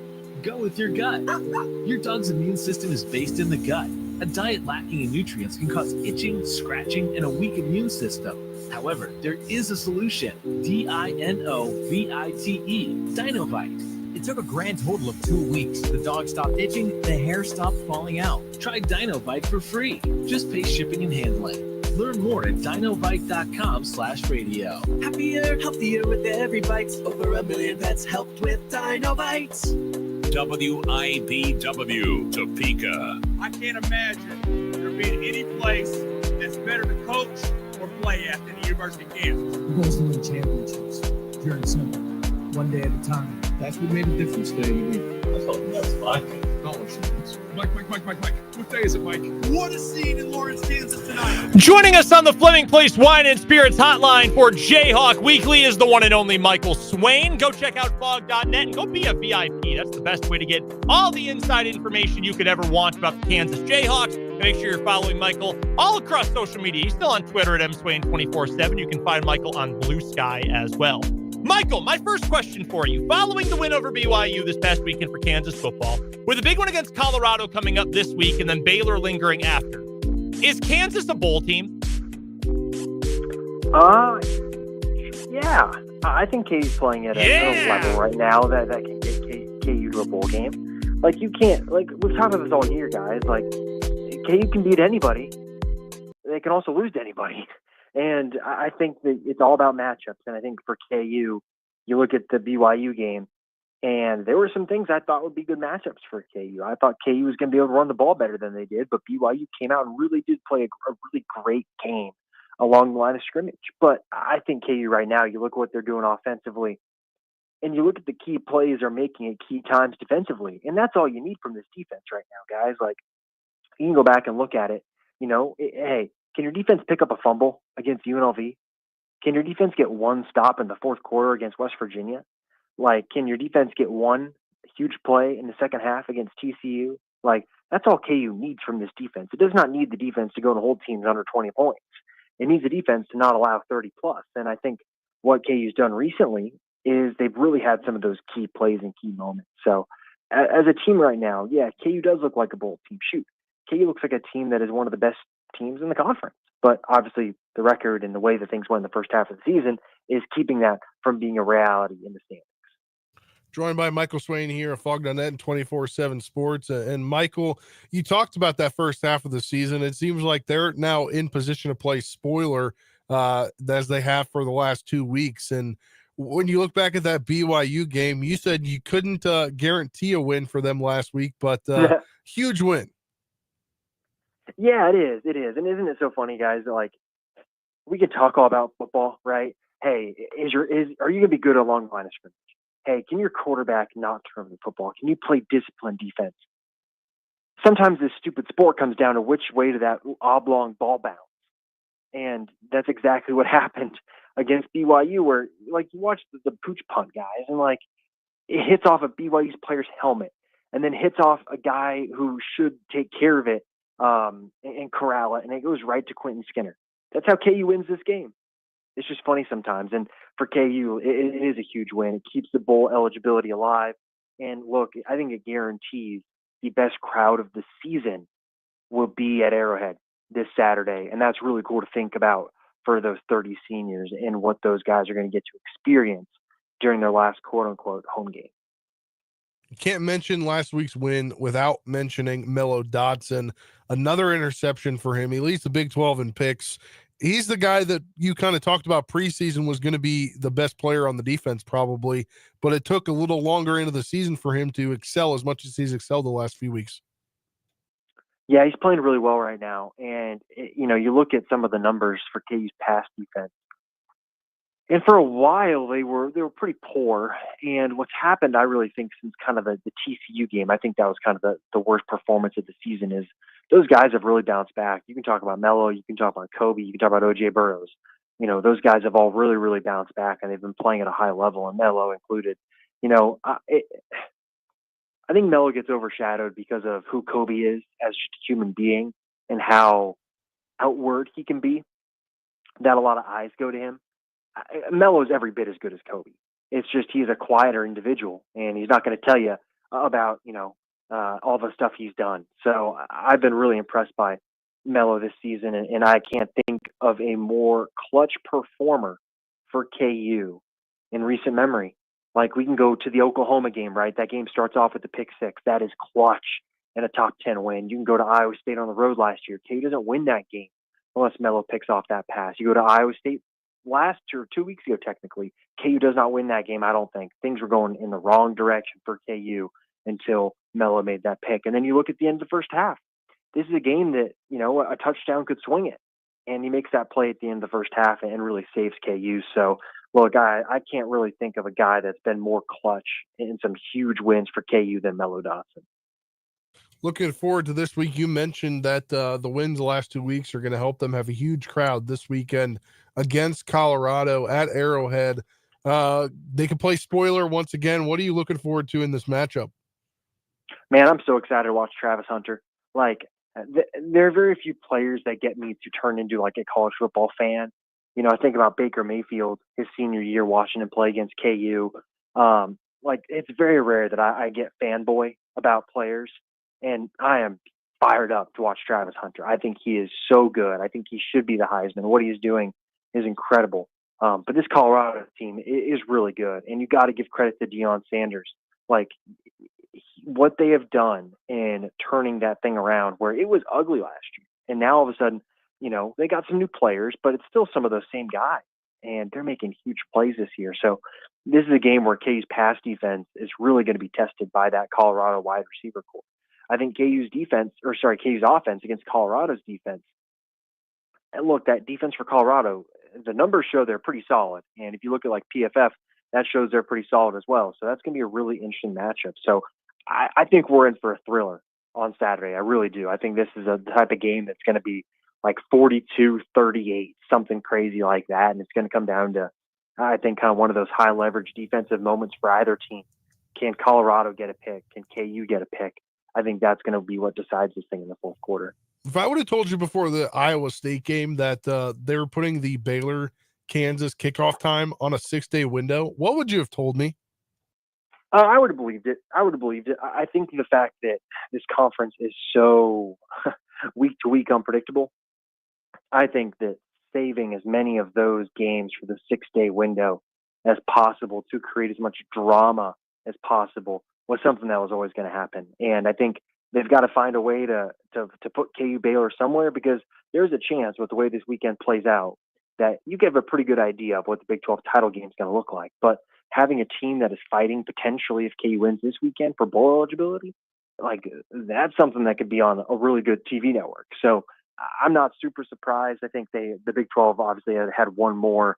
They get 3 a year. They had one more 6-day window slot for KU and both for Baylor. So it makes sense they used it this week. And transitioning kind of to the hardwood, because this kid could make an impact potentially on the hardwood, but looking like more of a football player. Big commit for KU since we last talked to you. Jaden Nickens, he commits to KU not only for football, but also has the ability to play basketball at KU. What are your thoughts on him coming in next year? Yeah, I think he's the type of guy that you look at the skill set he has, he can play early. You know, he's a really good athlete. Definitely more of a football player than a basketball player. And look, trying to play both those sports in college is incredibly hard. But I think he's a really, really good addition. You know, people are going to talk about Keon Coleman, right? It's hard to compare people because situations are different, right? But I think in terms of what Jaden Nickens can do at Kansas, if he shows up in June and really puts his nose to the grindstone and learns the playbook and gets up to speed, I think he's a guy that's going to play a decent amount next year. And with his athleticism, with his catch radius, he's the type of guy that I think can produce as a true freshman. And it is easier to produce the further away from the line of scrimmage you get, right? Corners, safeties, wide receivers, and even running backs are kind of positions where if you're young and you have the physical traits, you can kind of play through some of the mental mistakes that are going to happen when you're young. And I think Nickens is the type of guy that if he can come in and really prove that he can be consistent in the way that he prepares, in the way that he takes his craft seriously, I think he's a guy that can really contribute next year. And another guy that's going to contribute for sure on the hardwood, they get a huge 5-star recruit in Bryson Tiller. What is he going to bring to the table next year? Yeah, he's someone that, you watch the highlights, he's a specimen athletically. I think 6'10", 7'3" wingspan, great athlete.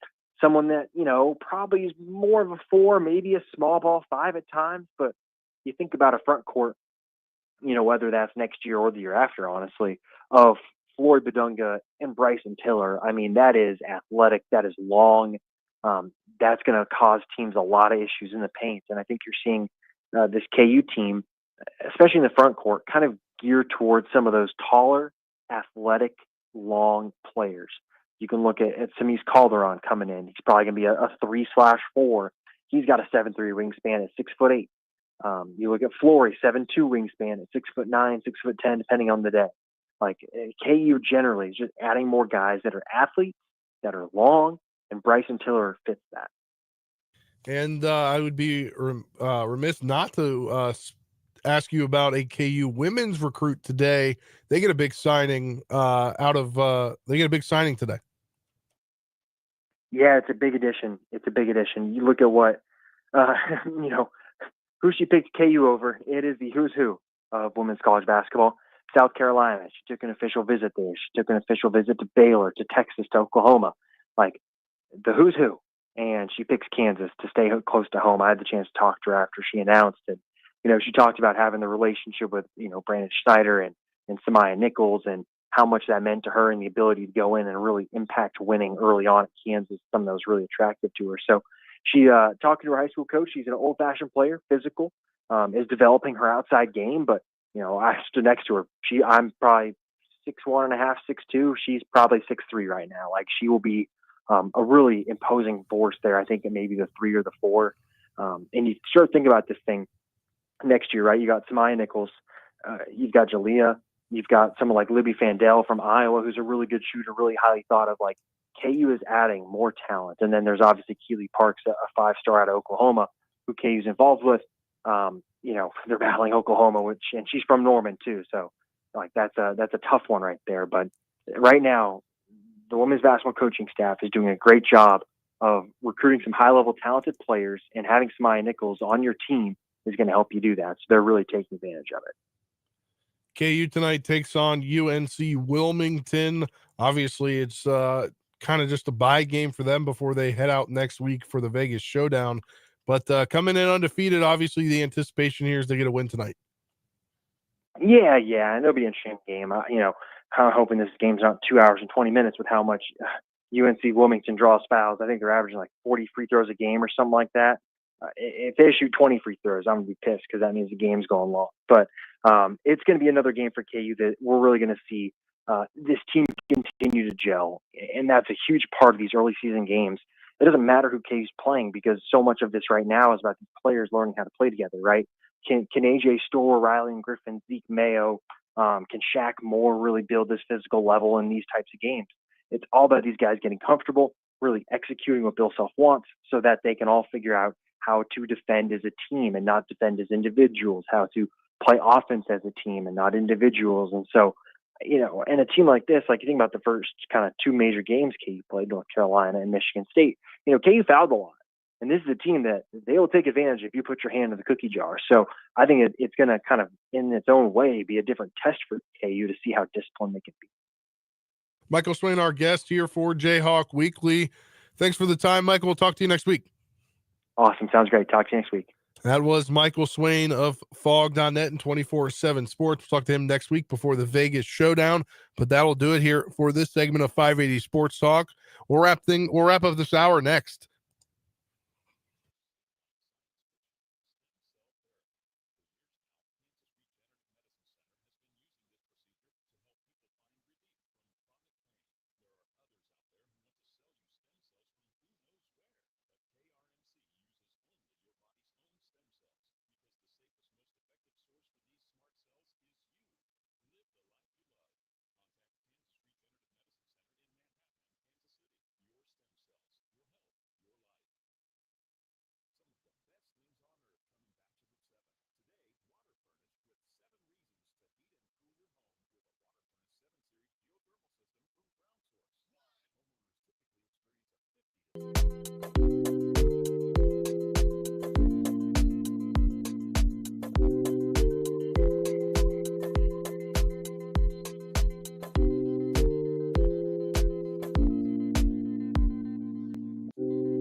Wrapping up this hour of 580 Sports Talk, hour 2. We'll have one more hour after this. The youngest in command movement. Spencer Dupuis, happy to have you with me.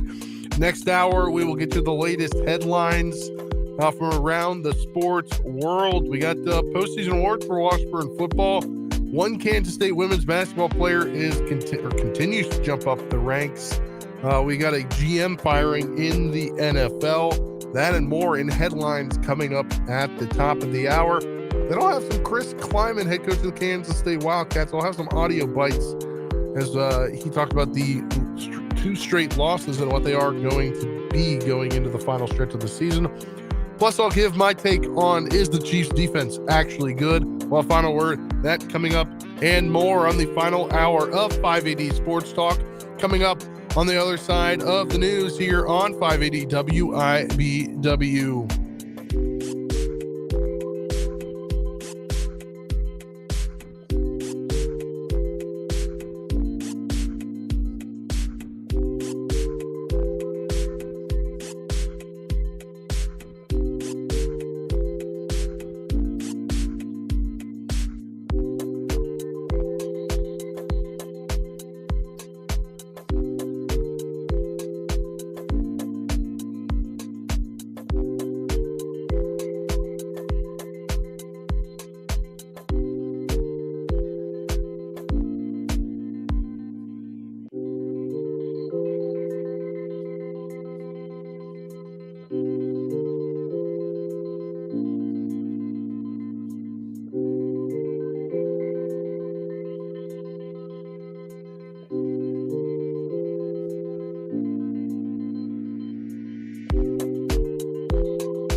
Voice of Kansas, FM 104.9, 580 AM, WIBW, Topeka.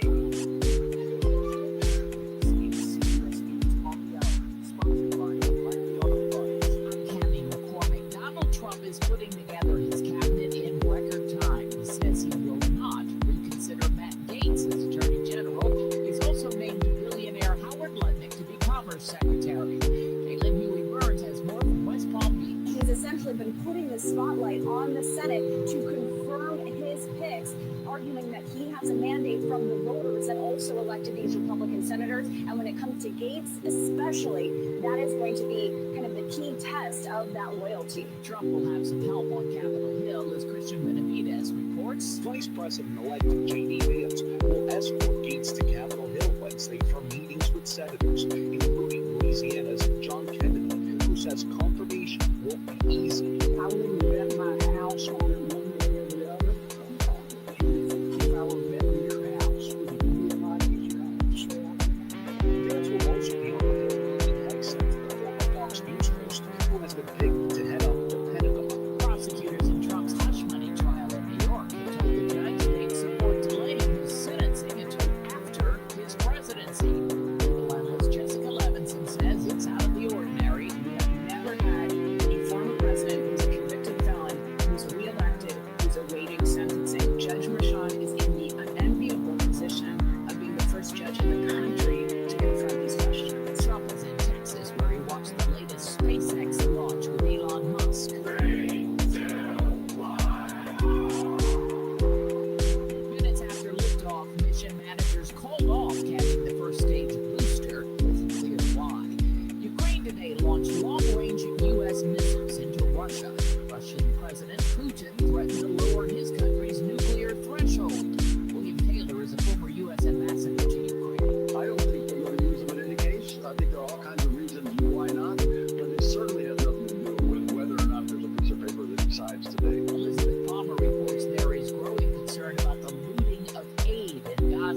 so dangerous in there. Some of the agencies have described the situation as anarchy. And of course, there's an enormous potential for a lot of people to get hurt or killed, either defending the aid or trying to steal it. Meteorologist Grant Gilmore on the Bob cyclone approaching the west coast. We're talking about heavy rainfall. Some places could see nearly 20 inches of rain. You've got flash flooding concerns, heavy snow in the higher elevations, up to 3 feet of snowfall, and then strong winds where along the coast we could see wind gusts near 80 miles per hour. This is CBS News. Think O'Reilly Auto Parts for all your car care needs. Get the parts and service you need fast from the professional parts people at O'Reilly Auto Parts. Kansas Information Network News. I'm Liz Buckman, banning cell phones in the state's largest school district. Wichita USD 259 school board members participated in a workshop on Monday. President Stan Reeser says the current policy restricts cell phones during instructional time. However, he says the state task force is recommending even stricter guidelines. Reeser said the board will be talking with staff and principals first to determine whether they are satisfied with the current policy. After months of discussion, Wichita City Council members will vote on paid downtown parking tonight. The city has introduced 5 plans. The first 3 include different options to increase fees at parking spaces and paid parking exceptions for some events and locations. The 4th keeps everything the same, and the 5th introduces a phased approach. This is Kansas Information Network News. RMDs, estate planning. When do I take Social Security? If these questions have your head spinning, be sure to listen to the Retirement Income Hour with Mark Walter. Mark will talk about these and other topics to help you have a stress-free retirement. Remember, in retirement, it's all about income. The Retirement Income Hour with Mark Falter can be heard every Sunday morning at 8. Investment advisory services offered through the American Wealth Advisory Group. SEC registered investment advisory firm. This message comes from Viking, committed to exploring the world in comfort. Journey through the heart of Europe on an elegant Viking longship with thoughtful service, destination-focused dining, and cultural enrichment on board and on shore. With small ships that bring travelers closer to the destination, there's more time to explore. And every Viking voyage is all-inclusive, with no children and no casinos. Learn more at Viking.com. Life insurance. Why are you putting it off? Can't afford it? Too much hassle? Think you don't need it? There's lots of excuses for putting off life insurance. But if you weren't there, who would pay the mortgage and other bills? With Ethos, you can be covered in 10 minutes and boom, family protected. Ethos, fast and easy online term life insurance. Up to $2 million in coverage with no medical exam. Some policies as low as $1 a day. Answer a few health questions and get your free quote at checkethos.com. That's checkethos.com. Right along, some extremely quiet weather pushing in. No major chances for precipitation for a while. Continue to ooze on in, though, the cooler air mass. Settling to the mid-30s for tonight. Clouds clear as the night goes on. And we should see plenty of sunshine for Wednesday. Increasing westerly wind up to 35 miles per hour. The high low 50s. We're down to 30 Wednesday night. Sunny conditions for Thursday and Friday, too, and our highs each day mid-40s. I'm meteorologist Jennifer Ramon from the Capitol Federal Weather Center. FM 104.9, 580 AM, WIBW.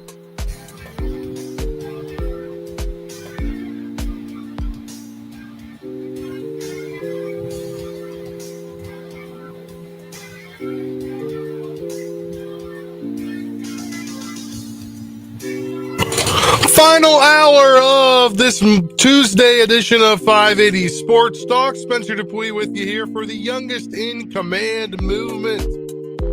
I'm with you here for the final hour here. Dan is out on assignment with Washburn women's basketball in Liberty, Missouri. And Brendan, he is out on assignment with Washburn men's basketball at Lee Arena. They're taking on Pitt State tonight in a non-conference affair. So I've got you the rest of the way in the youngest in command movement. As we go here for your final hour, I'll have sports headlines coming up momentarily.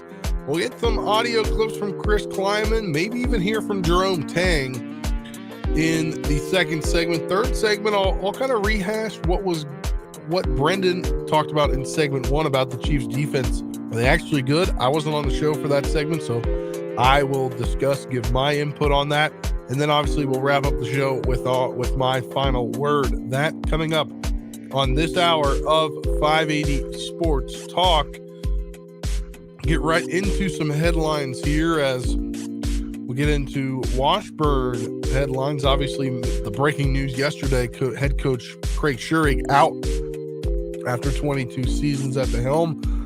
But some players were recognized. 7 are on the All-MIAA squads. That was announced today.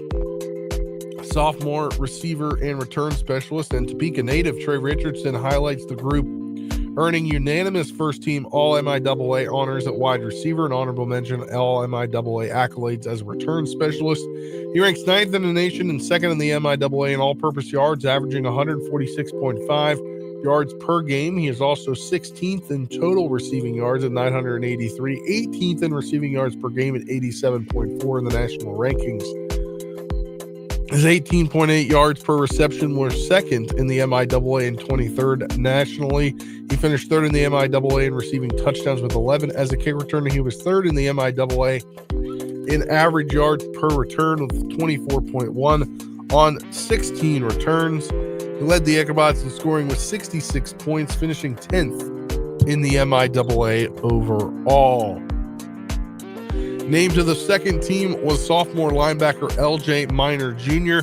He led the Ichabods and the MIAA in tackles this season with 103 total stops, including 59 solo stops. His solo tackles per game ranked 13th in the nation. His total tackles mark was 18th in the nation.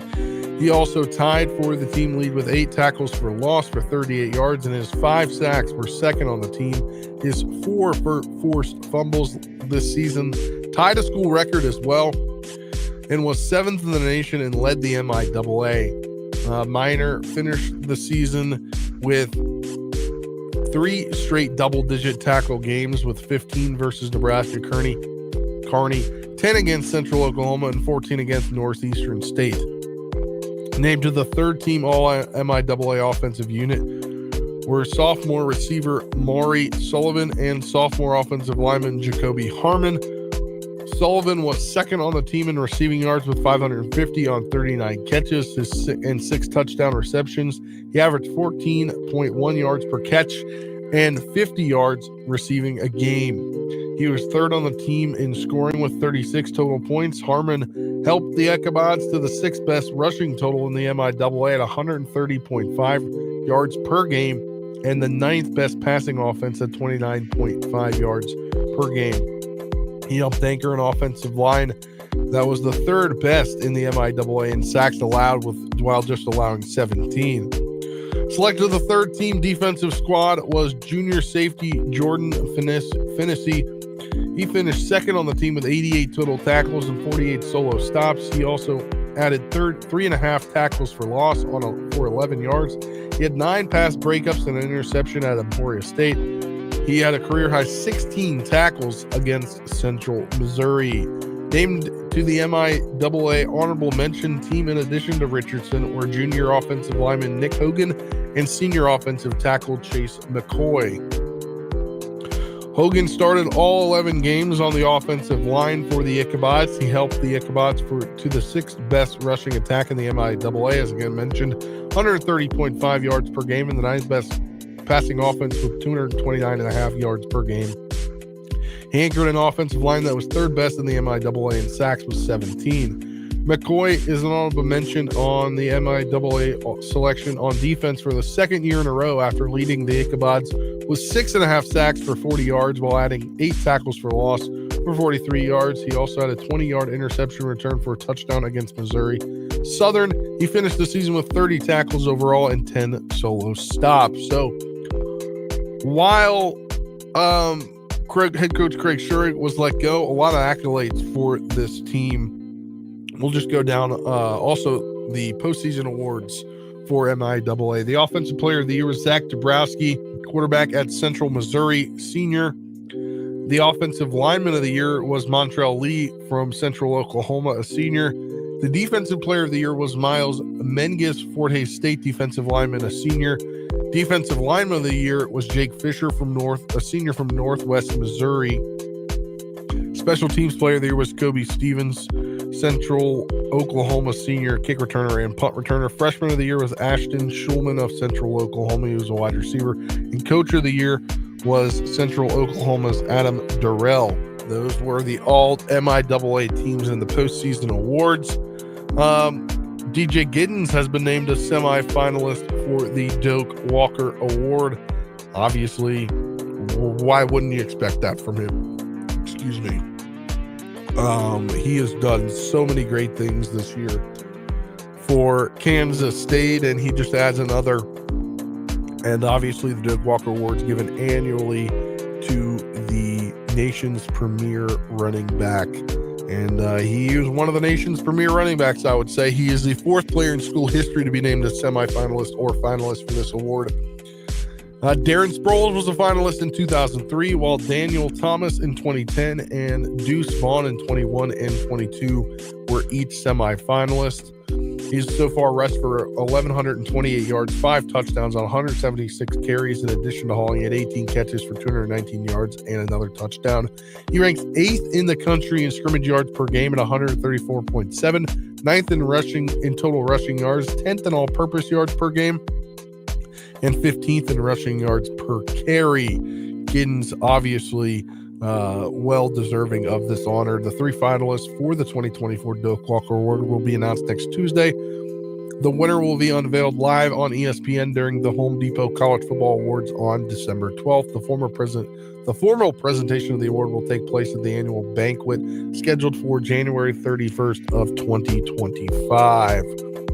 We'll get into more about K-State as we'll hear from Chris Kleiman later in the hour. Aoka Lee scored a bunch of points last night in not a lot of time. That's becoming the norm here, is they kind of balance her time with the injury that she sustained earlier in the season. She has moved up to number 2 overall in Kansas all-time scoring list with 2,245 points.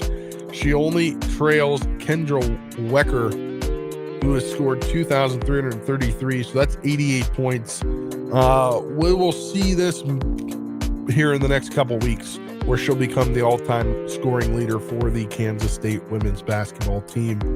As she continues to dominate in the season, she decided to come back and return after she could have departed.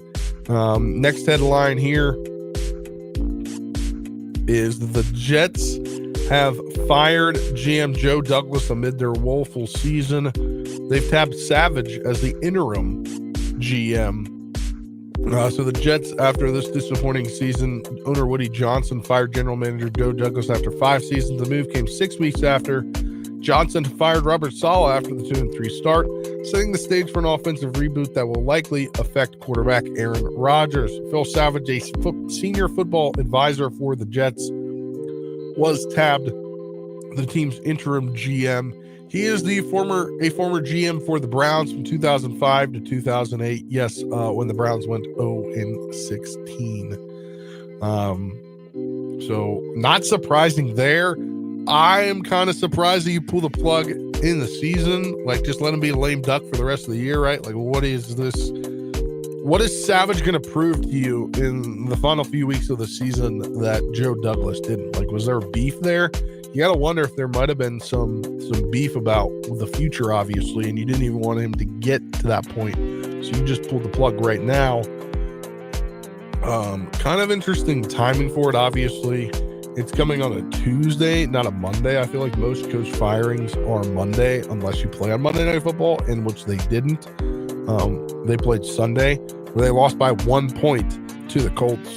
So interesting timing on that. Some more NFL news. I don't think they got into this yesterday, as the Chiefs made a practice squad signing. Let me pull it up right now. See if I can pull it up here. The Chiefs made a practice squad signing yesterday, and I believe it became official today when they made a corresponding move. Bear with me a minute here, as too many tabs open. Actually, close that tab.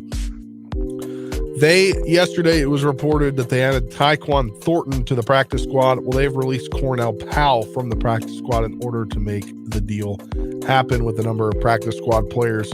Thornton, ex-Patriot, who was released on Saturday, cleared waivers. He had interest from more than a dozen teams, according to ESPN's Jeremy Fowler. He was a 2022 second-round pick. You might remember his name because he played at Baylor. He had blazing speed. He never emerged as a top threat for the Patriots, unfortunately.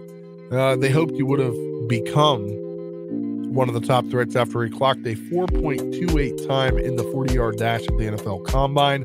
The 6'2", 185-pound Thornton played in 6 games this season for the Patriots with 1 start. He totaled just 4 catches for 47 yards. Overall, he appeared in 28 games with 13 starts for the Pats, had 39 catches, 385 yards, 2 touchdowns. Obviously, we know the Chiefs lost Hollywood Brown and Rashee Rice to injuries.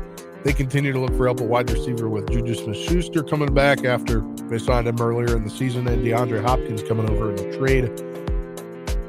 I don't know if you see him on the active roster, but this is definitely a Brett. This is what I'm smelling. This is Brett Veach. He's cooking up something. Like, I don't necessarily think that it means that Hollywood Brown not coming back, but I think it's just another way you can try to add some dynamicness to this team that offensively just doesn't seem to have the dynamics that they have in years past. That's just my take on it. Also, other NFL news. Let me pull this up because I think it's kind of funny, but also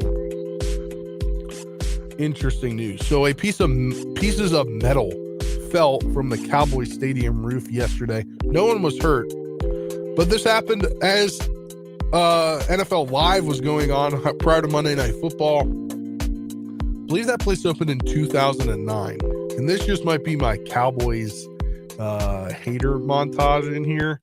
But why is the stadium already falling apart, right? Like, you're Jerry Jones. It's the house of Jerry built. It's Jerry World, right? It shouldn't be falling apart, 16 years into existence or 14, 15 years into existence? We saw the former FedEx Field start falling apart. Jalen Hurts fell onto the crowd. You saw feces coming down in the pipes. Well, that stadium opened in the mid-90s. That happened in like 2021. Now you're having Jerry Jones, one of the most competent, owners that everybody thinks is an owner. He's one of the most spoken owners. His place falling apart? That's not something you want if you're Jerry Jones, because guess what? The team's already falling apart. The team has completely fallen apart. And right now, Mike McCarthy, just a lame duck coach, as they fell last night 34-10 to the Texans. Cowboys now 3-7 in what was anticipated to be a huge season. Obviously, losing Dak Prescott. They're going to get the whooping again this weekend, because they're at Northwest Stadium in Maryland taking on the Commanders. But shocker, Jerry Jones disputes the fact that potentially Mike McCarthy has lost the Cowboys. He said, quote, last night after the game, because he loves to speak, he loves to be the center of attention after games, quote, that losing the team stuff, that's so overblown. These guys are first of all, they're natural competitors. Secondly, they're so proud of the fact that they are professionals and disappointed in maybe the way they've executed the play, but it's not anything that's brother or first cousin to give up. Everybody's certainly disappointed, but that's a big difference in not knowing that you got to put the foot in the front of the other to go. That's a Jerry Jones comment after a loss where he's going to be center of attention. Let's see if there's any other kind of breaking news this hour. See if we've got anything breaking here as we speak before we hit the break here. let's see. I do not think there is any breaking news that we've got to get to. So let's take our first break of the hour. When we come back, I'll be playing some Chris Kleiman clips from his press conference earlier this week as they try to shake off those 2 losses and try to put their best foot forward heading into the final couple weeks of the season. That's coming up next on 580 Sports Talk.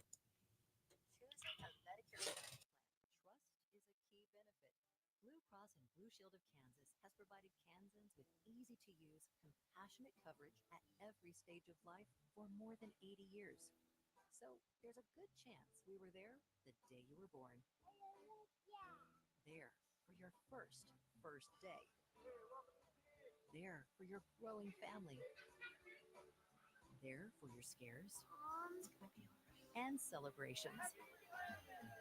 And we're here for you now. Call 888-565-4199 or visit bcbsks.com/choose-MA and switch to a Medicare Advantage plan today. Blue Cross and Blue Shield of Kansas offers Medicare Advantage PPO plans. Enrollment dependent on contract renewal. Not connected with or endorsed by the U.S. government or the federal Medicare program. Dunco is a proud partner of Anthony Plumbing, Heating, Cooling, and Electric. The partnership brings a trusted whole home approach with quality plumbing, heating, cooling, and electric services to Lawrence and surrounding communities. When your home is well cared for, you have comfort and peace of mind. This month, replace your HVAC system and receive a free whole home humidifier. Schedule a complimentary assessment online at duncohc.com. The holidays mean more travel, more shopping, and more personal info in more places that could expose you more to identity theft. That's why LifeLock monitors millions of data points every second. If your identity's stolen, their U.S.-based restoration specialists will fix it guaranteed or your money back. Don't face drained accounts, fraudulent loans, or financial losses alone. Get more holiday fun and less holiday worry with LifeLock. Save up to 40% your first year with promo code PLAY. Visit LifeLock.com. Terms apply. Go with your gut. Your dog's immune system is based in the gut. A diet lacking in nutrients can cause itching, scratching, and a weak immune system. However, there is a solution. DINOVITE, Dinovite. It took a grand total of 2 weeks. The dog stopped itching, the hair stopped falling out. Try Dinovite for free. Just pay shipping and handling. Learn more at dinovite.com/radio. Happier, healthier with every bite. Over 1 million pets helped with Dinovite. Some people just know they could save hundreds on car insurance by checking Allstate first. Like you know to check your sunroof is closed first before driving through the car wash. Whoa, whoa, whoa, whoa, whoa, whoa. Oh, no. Wait, whoa. Yeah, checking first is smart. So check Allstate first for a quote that could save you hundreds. You're in good hands with Allstate. Savings vary. Terms apply. Allstate Fire and Casualty Insurance Company and affiliates, Northbrook, Illinois. Do you worry about how much someone drinks? Do you feel angry or depressed most of the time?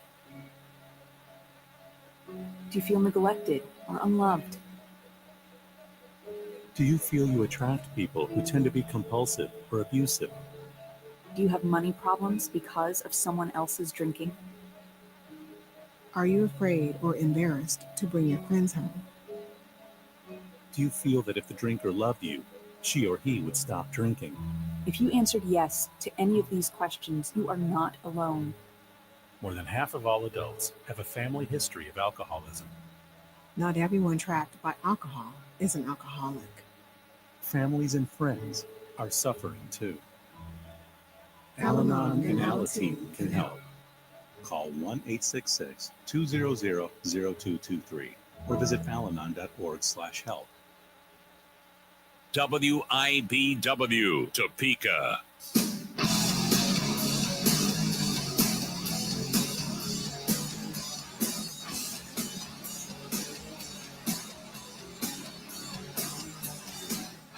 Welcome back, youngest in command movement here on 580 Sports Talk. Spencer Dupuy, happy to have you with me as we continue this 5 o'clock hour, the final hour of the evening. Before we get into some Kansas State hoops coming up here at the top of the hour. But let's talk Kansas State football. Obviously, a tough loss on Saturday. Not the way they wanted to go. Not how they wanted to play the game, not how they wanted to lose, not how anything wanted to go for them. Very tough way for the Wildcats to lose to Arizona State. But Chris Kleiman had some time to talk about it, and he's kind of talking about the specific time when they weren't able. There was a couple times in the game where they were not able to sub correctly, and he doesn't put it on the refs. He doesn't put it on the team coaches. He kind of puts it on the way the system's going. And here's the clip.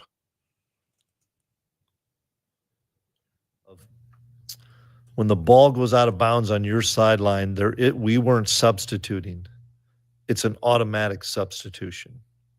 Meaning if the ball's anywhere near the white on your sideline, it's an automatic substitution because nobody knows if somebody's coming off the sideline. That's just the NCAA rule. And so that happened to us 3 times out of 5 plays. And where it was caught, tackled, out of bounds, or right on the ticks, we're not sure if it's in bounds, and it's an immediate open. The thing that we have to get adjusted in college football, it's not the official's fault, it's the system's fault. That thing stays open, 1,001, 1,002, 1,003, and now you can bring a guy out. Now you can bring another guy out. And you guys see it. Everybody's doing it. I'm going to jog out. Fitz doesn't know I'm coming in for him. Hey, Fitz, you're out. Oh, me? Well, you shouldn't have been in the game anyway because you're not a good enough player, Fitz, but you're in the game. Oh, okay, so then I come out. So then I waddle off, and that happened, and we lost a minute and a half. And Coach Kleiman knocking on our pal Fitzpatrick, or excuse me, Fitzgerald there. Kind of funny that he gets ragged on in the presser, but I think that was a tough part of the game where, like, why weren't they able to do this? And that's a pretty evident question for them. And I think obviously you got to slow the game down enough to where you're able to do that. Like you're the home team in this instance. You're the top priority. You're supposed to be able to do it. So you're supposed to be able to sub whenever you can sub. You got to sub. The next one here is talking about the long snappers for Kansas State who have had some trouble recently, and the house special teams coach Nate Katzer is working with them. Nate Katzer, who runs our special teams, that's as good as there is in football, not college. He's an NFL guy as well. We've got to put him probably more in as best we can pressure situations in practice because we're really good Monday through Thursday doing that stuff. And then for whatever reason, we've been good all year doing it. And then the last 2 games we haven't been. And I know some of it is a technique that Nate's been working on with them to try to alleviate and then trying to get them in a little bit more, quote, pressure situations as best you can. We're not going to be able to put 50,000 in there and have them go snap. But we've got confidence in both those 2 kids, in Mason and Andrew. And we've got to get those guys over the hump and get them out of that because we've got a really good kicker, and Chris is kicking with a lot of confidence. So those are the guys we have, and we're going to keep working with them, and we're going to get it figured out. Obviously, talking about kicker Chris Tennant, and obviously missing the field goal. That's because of the kind of the snap, the way that it came back. That partially had something to do with it. Probably the biggest comment that he made. Actually, we'll save that for last. Obviously, what's been Avery Johnson's maturation process as the season's gone on? Chris Kleiman speaks on that right now. I thought he took a real good step forward from a leadership standpoint in the last couple of weeks. He's been a lot more vocal and taken a lot of the ownership of the offense in himself, in the fact of he knows he can play better. I thought he threw the ball for the most part pretty well. He missed a couple that I know he and Wells have talked about. I want him to cut it loose a little bit more in running the football. Maybe not in the first quarter on the first drive, but in the red zone and in the fourth quarter because he's a real threat with his legs. But, we're 10 games into this and he's still growing, still learning, and I see some improvement. But I know that there's more in Avery. I think we all know that there's more in Avery, and he knows there's more in him. That's the thing that I love about that kid is he doesn't think, no, I've arrived. I've figured this out. There's so much more football in him, and he's going to continue to get better and play better. And I think that's the biggest thing is he's a freshman. He's a sophomore, but a 19-year-old, right? There's so much more he can learn. And that's the good thing is that he's coming in with the open mindset, knowing it's not over. He's still got a bunch to learn. And I think that that's what you see. You'll see coming from a player like Avery Johnson is what he's able to do. And obviously, the more he can get better, the more that Kansas State as a team can get better. And that's something that's just going to happen as you play more games. The more games you play, the better you're going to get, the better you're going to get with timing, the better you're going to get with situations, with the atmospheres of different games. You're not used to playing when obviously they went to BYU and had huge troubles with with the crowd, with the timing. It's just, you're going to learn things over time. And that's what's going to happen is you just got to play the time card, to play it more often. Probably the most recognizable clip, the most one that's been out there that I've seen across social media is Chris Klieman trying to focus on the future, trying to put the last 2 weeks behind them and everything that's kind of gone on. And there's a lot that he's not talking about. Coach Klieman has, something's happened and he didn't really speak on it, but he talked about he's blown away by the program and what they've been able to do to help him and his family through this tough time. We've got to focus on the task at hand, and I'm not any time thinking about making wholesale changes on one side of the ball or another, or personnel, whatever you want to talk about. We've got to find a way to get better, and we've got to find a way to stay the course. And Gene hired me 6 years ago to run this football program, and I'm going to run this football program to the best of my ability every day to give us a chance to be successful on Saturday. And I know we've had a couple of tough losses and that I'm frustrated about, but we still have, in my opinion, a really, really strong culture and a strong program. And that was obviously talking about the last couple of weeks and trying to get back to normalcy here and try to continue to win games. Obviously, it's tough to win games in the Big 12, but where they are, they can't kind of just put that behind them. They've got to continue with where they are and how they want. I mean, obviously, probably playoff game probably off the board. I mean, probably going to Arlington off the board. Obviously, a bowl game, not though. But I mean, it's not 100% out of the range of ability to happen. So we'll see where things go there. We got some time here. Why don't we don't usually get to do this, but this is like perfect timing for what's left in the show today. Jerome Tang spoke to the media ahead of their game tonight and before they take their trip, I believe. Where are they going? I don't want to get this wrong. He kind of previewed the upcoming week today as they get ready to head on the road. Where are they? They're going to the Virgin Islands. They're going to St. Thomas in the U.S. Virgin Islands, the Paradise Jam. He kind of talked about that in the game tonight. We have just a good amount of time to play that presser, and here's the presser from earlier today. The response from your team after Thursday that you would want to see? Yes, yeah, for the most part, yes. I've seen the response from the staff, from myself, from the team, and I like our two practices where today was a lighter. But yeah, no, yeah, that was, and it wasn't the guys, right? It was the staff.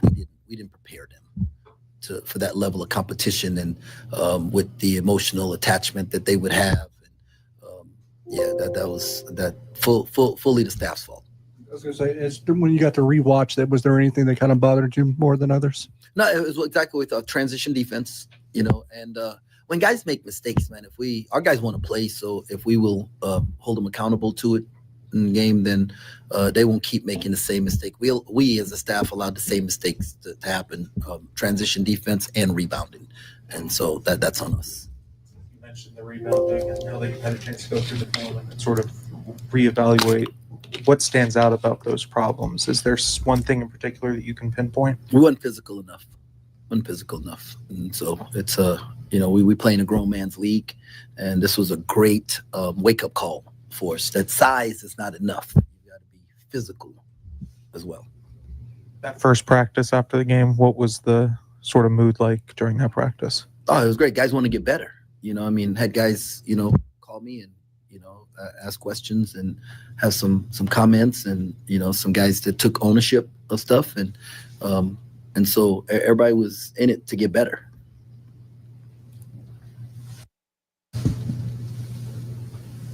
You said a wake-up call, but is there things you can learn from this game that maybe you couldn't from the other two, or was it just you were exposed more for the things you already knew, I guess?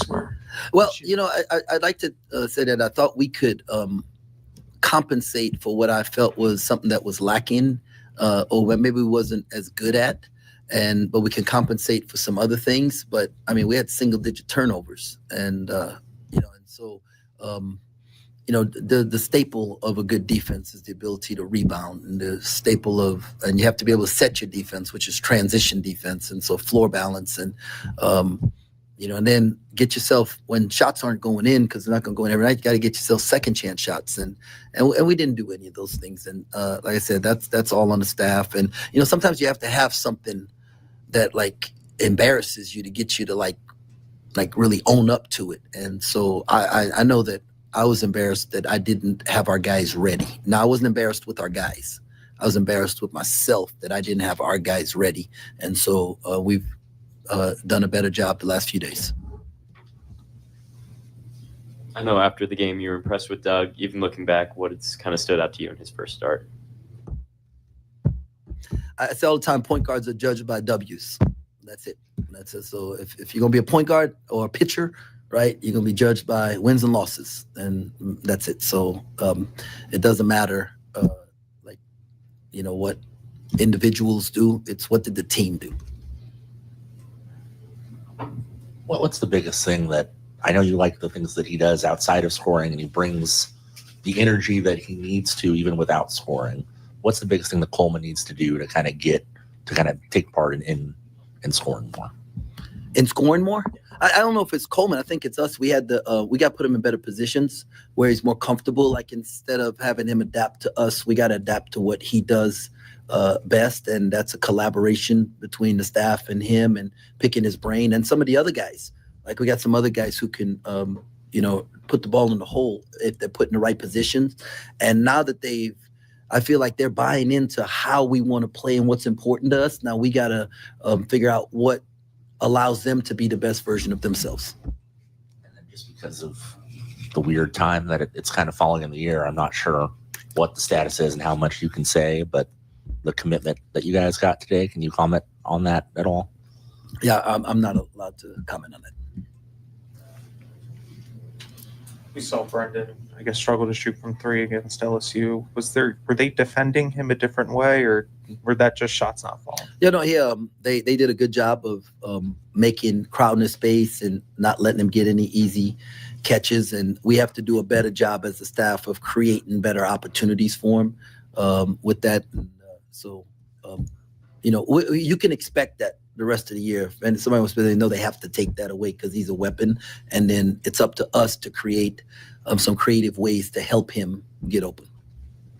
Mississippi Valley has played one of the tougher schedules in college basketball. And, obviously it's any given day in college basketball. What do you want to see from your team tomorrow? I want to see transition defense and rebounding. Those are two things that we worked on. Transition, offensive and defensive rebounding, and then setting our defense on in the half court and being able to guard guys. And 18:50 to go in the game. It's a 8-point game at Texas, and Texas is a really good team. So we don't take anybody lightly. We have to keep getting better, and they're gonna come. They're coming in to try and get a win, and we have to bring the fight to them. With the chore jumping on the moving train after missing the first two games, how did you evaluate how he played on Thursday? And what's next for him? It's like if you go back to our first game or even our first exhibition game, everybody walked away and said, man, they didn't look very well. We were a little tight, right? And he not only had his first game, real game to play, but then it was against a high major opponent, and so that's a tough way to evaluate, him. He's had 2 really good days of practice.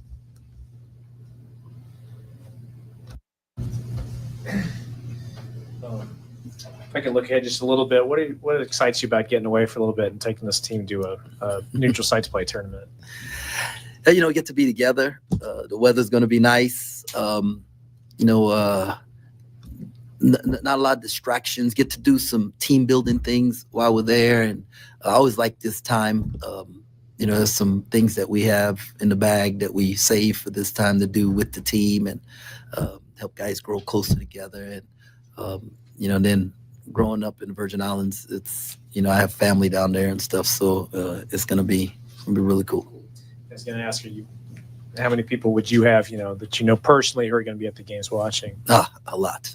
It's gonna be a lot. I have cousins, and Reem and I coached the Virgin Islands team, and so a bunch of the players and even the staff members and different people that we've worked with, a bunch of media people that we do stuff with. So it's going to be a really cool time, and I'm excited that we get to go back and our guys get to experience some of what we grew up with, and and then play some good basketball.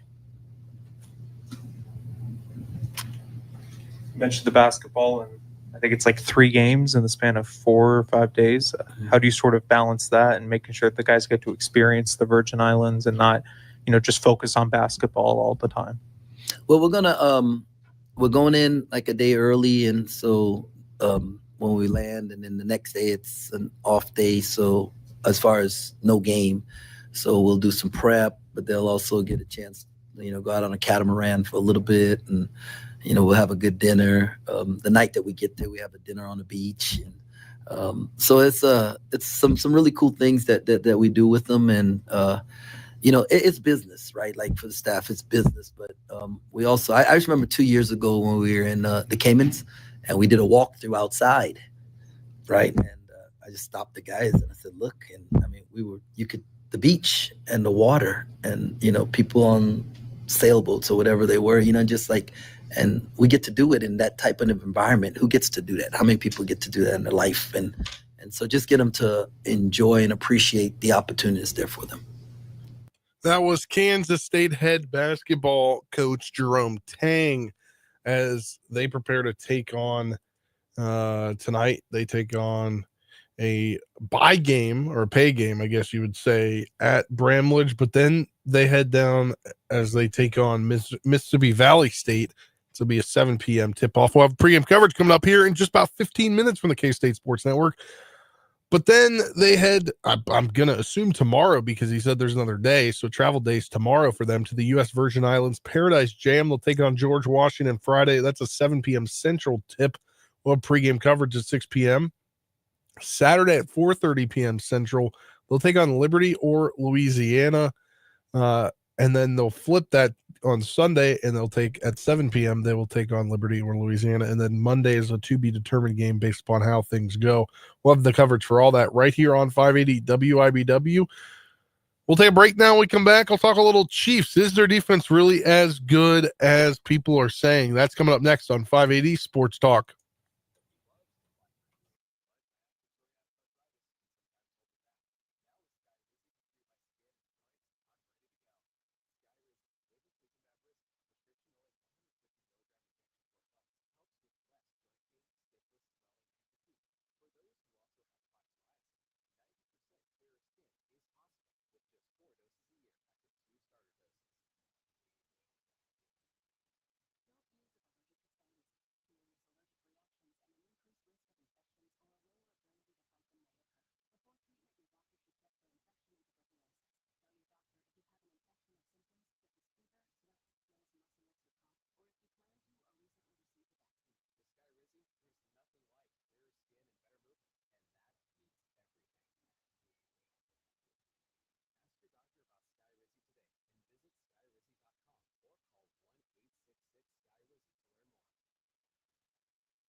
Welcome back. Penultimate segment here on this Tuesday, November 19th edition of 580 Sports Talk. Youngest in command movement with you, Spencer Dupuis. Happy to have you here. Let's talk some Chiefs defense. Generally speaking, everybody thinks the Chiefs are pretty good defensively. They even, some say, are one of the best in the whole league. The basic stats are good. Chiefs are 5th in total defense, 8th in scoring defense. But Brennan touched on this earlier. The Chiefs are also 5th in time of possession. Their opponents just don't have the ball that much, right? Their total sacks are fine, but it doesn't really leave them. When you look at the in-depth stats, that's where the problem is.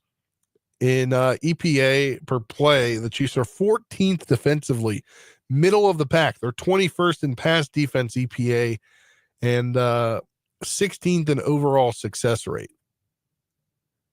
So they're not really as good as they seem. They always say, not always as good as the cover.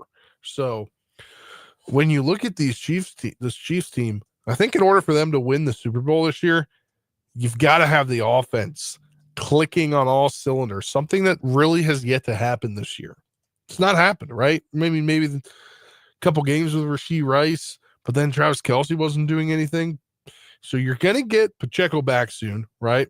Potentially this week. We'll get the first practice report tomorrow. You could potentially get him back this week offensively. But defensively, you might get Charles Omenihu back. And you've got a decision to make. Obviously, running back-wise, I think when Pacheco comes back, you're going to cut Clyde Edwards-Helaire. You might sign him back to your practice squad somehow, some way, keep him on there. But I think you're going with doing what they did. There's a play in the game this weekend. I'm trying to remember exactly when it was. But they used the running backs how you would think that at the beginning of the year they would have used the running backs. What we talked about on the show all preseason long, with Carson Steele, having him in that fullback role. I think that's going to be crucial, is how much they use him in a fullback role coming up, because you got Samaje Ryan, a true third down back.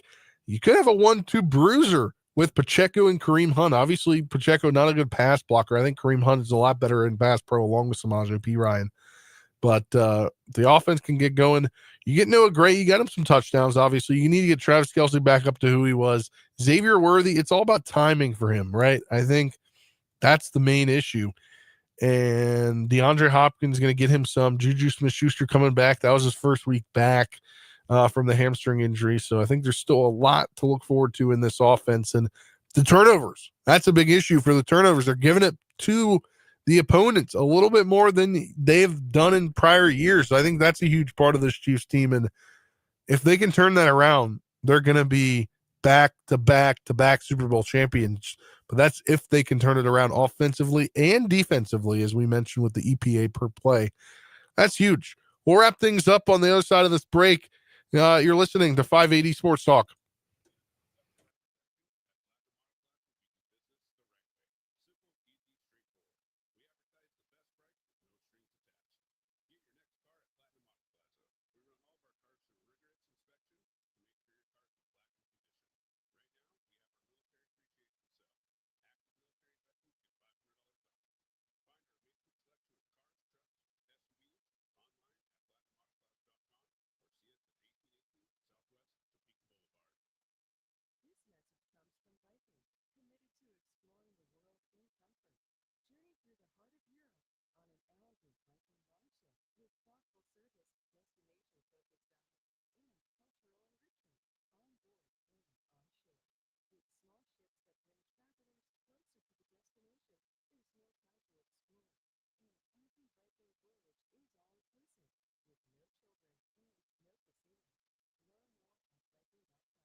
Final word time here on 580 Sports Talk, the youngest in command movement. Spencer Dupuy about to wrap things up on this edition of 580 Sports Talk. We'll have Kansas State men's basketball in just a matter of moments as they take on Mississippi Valley State before they head off to the U.S. Virgin Islands.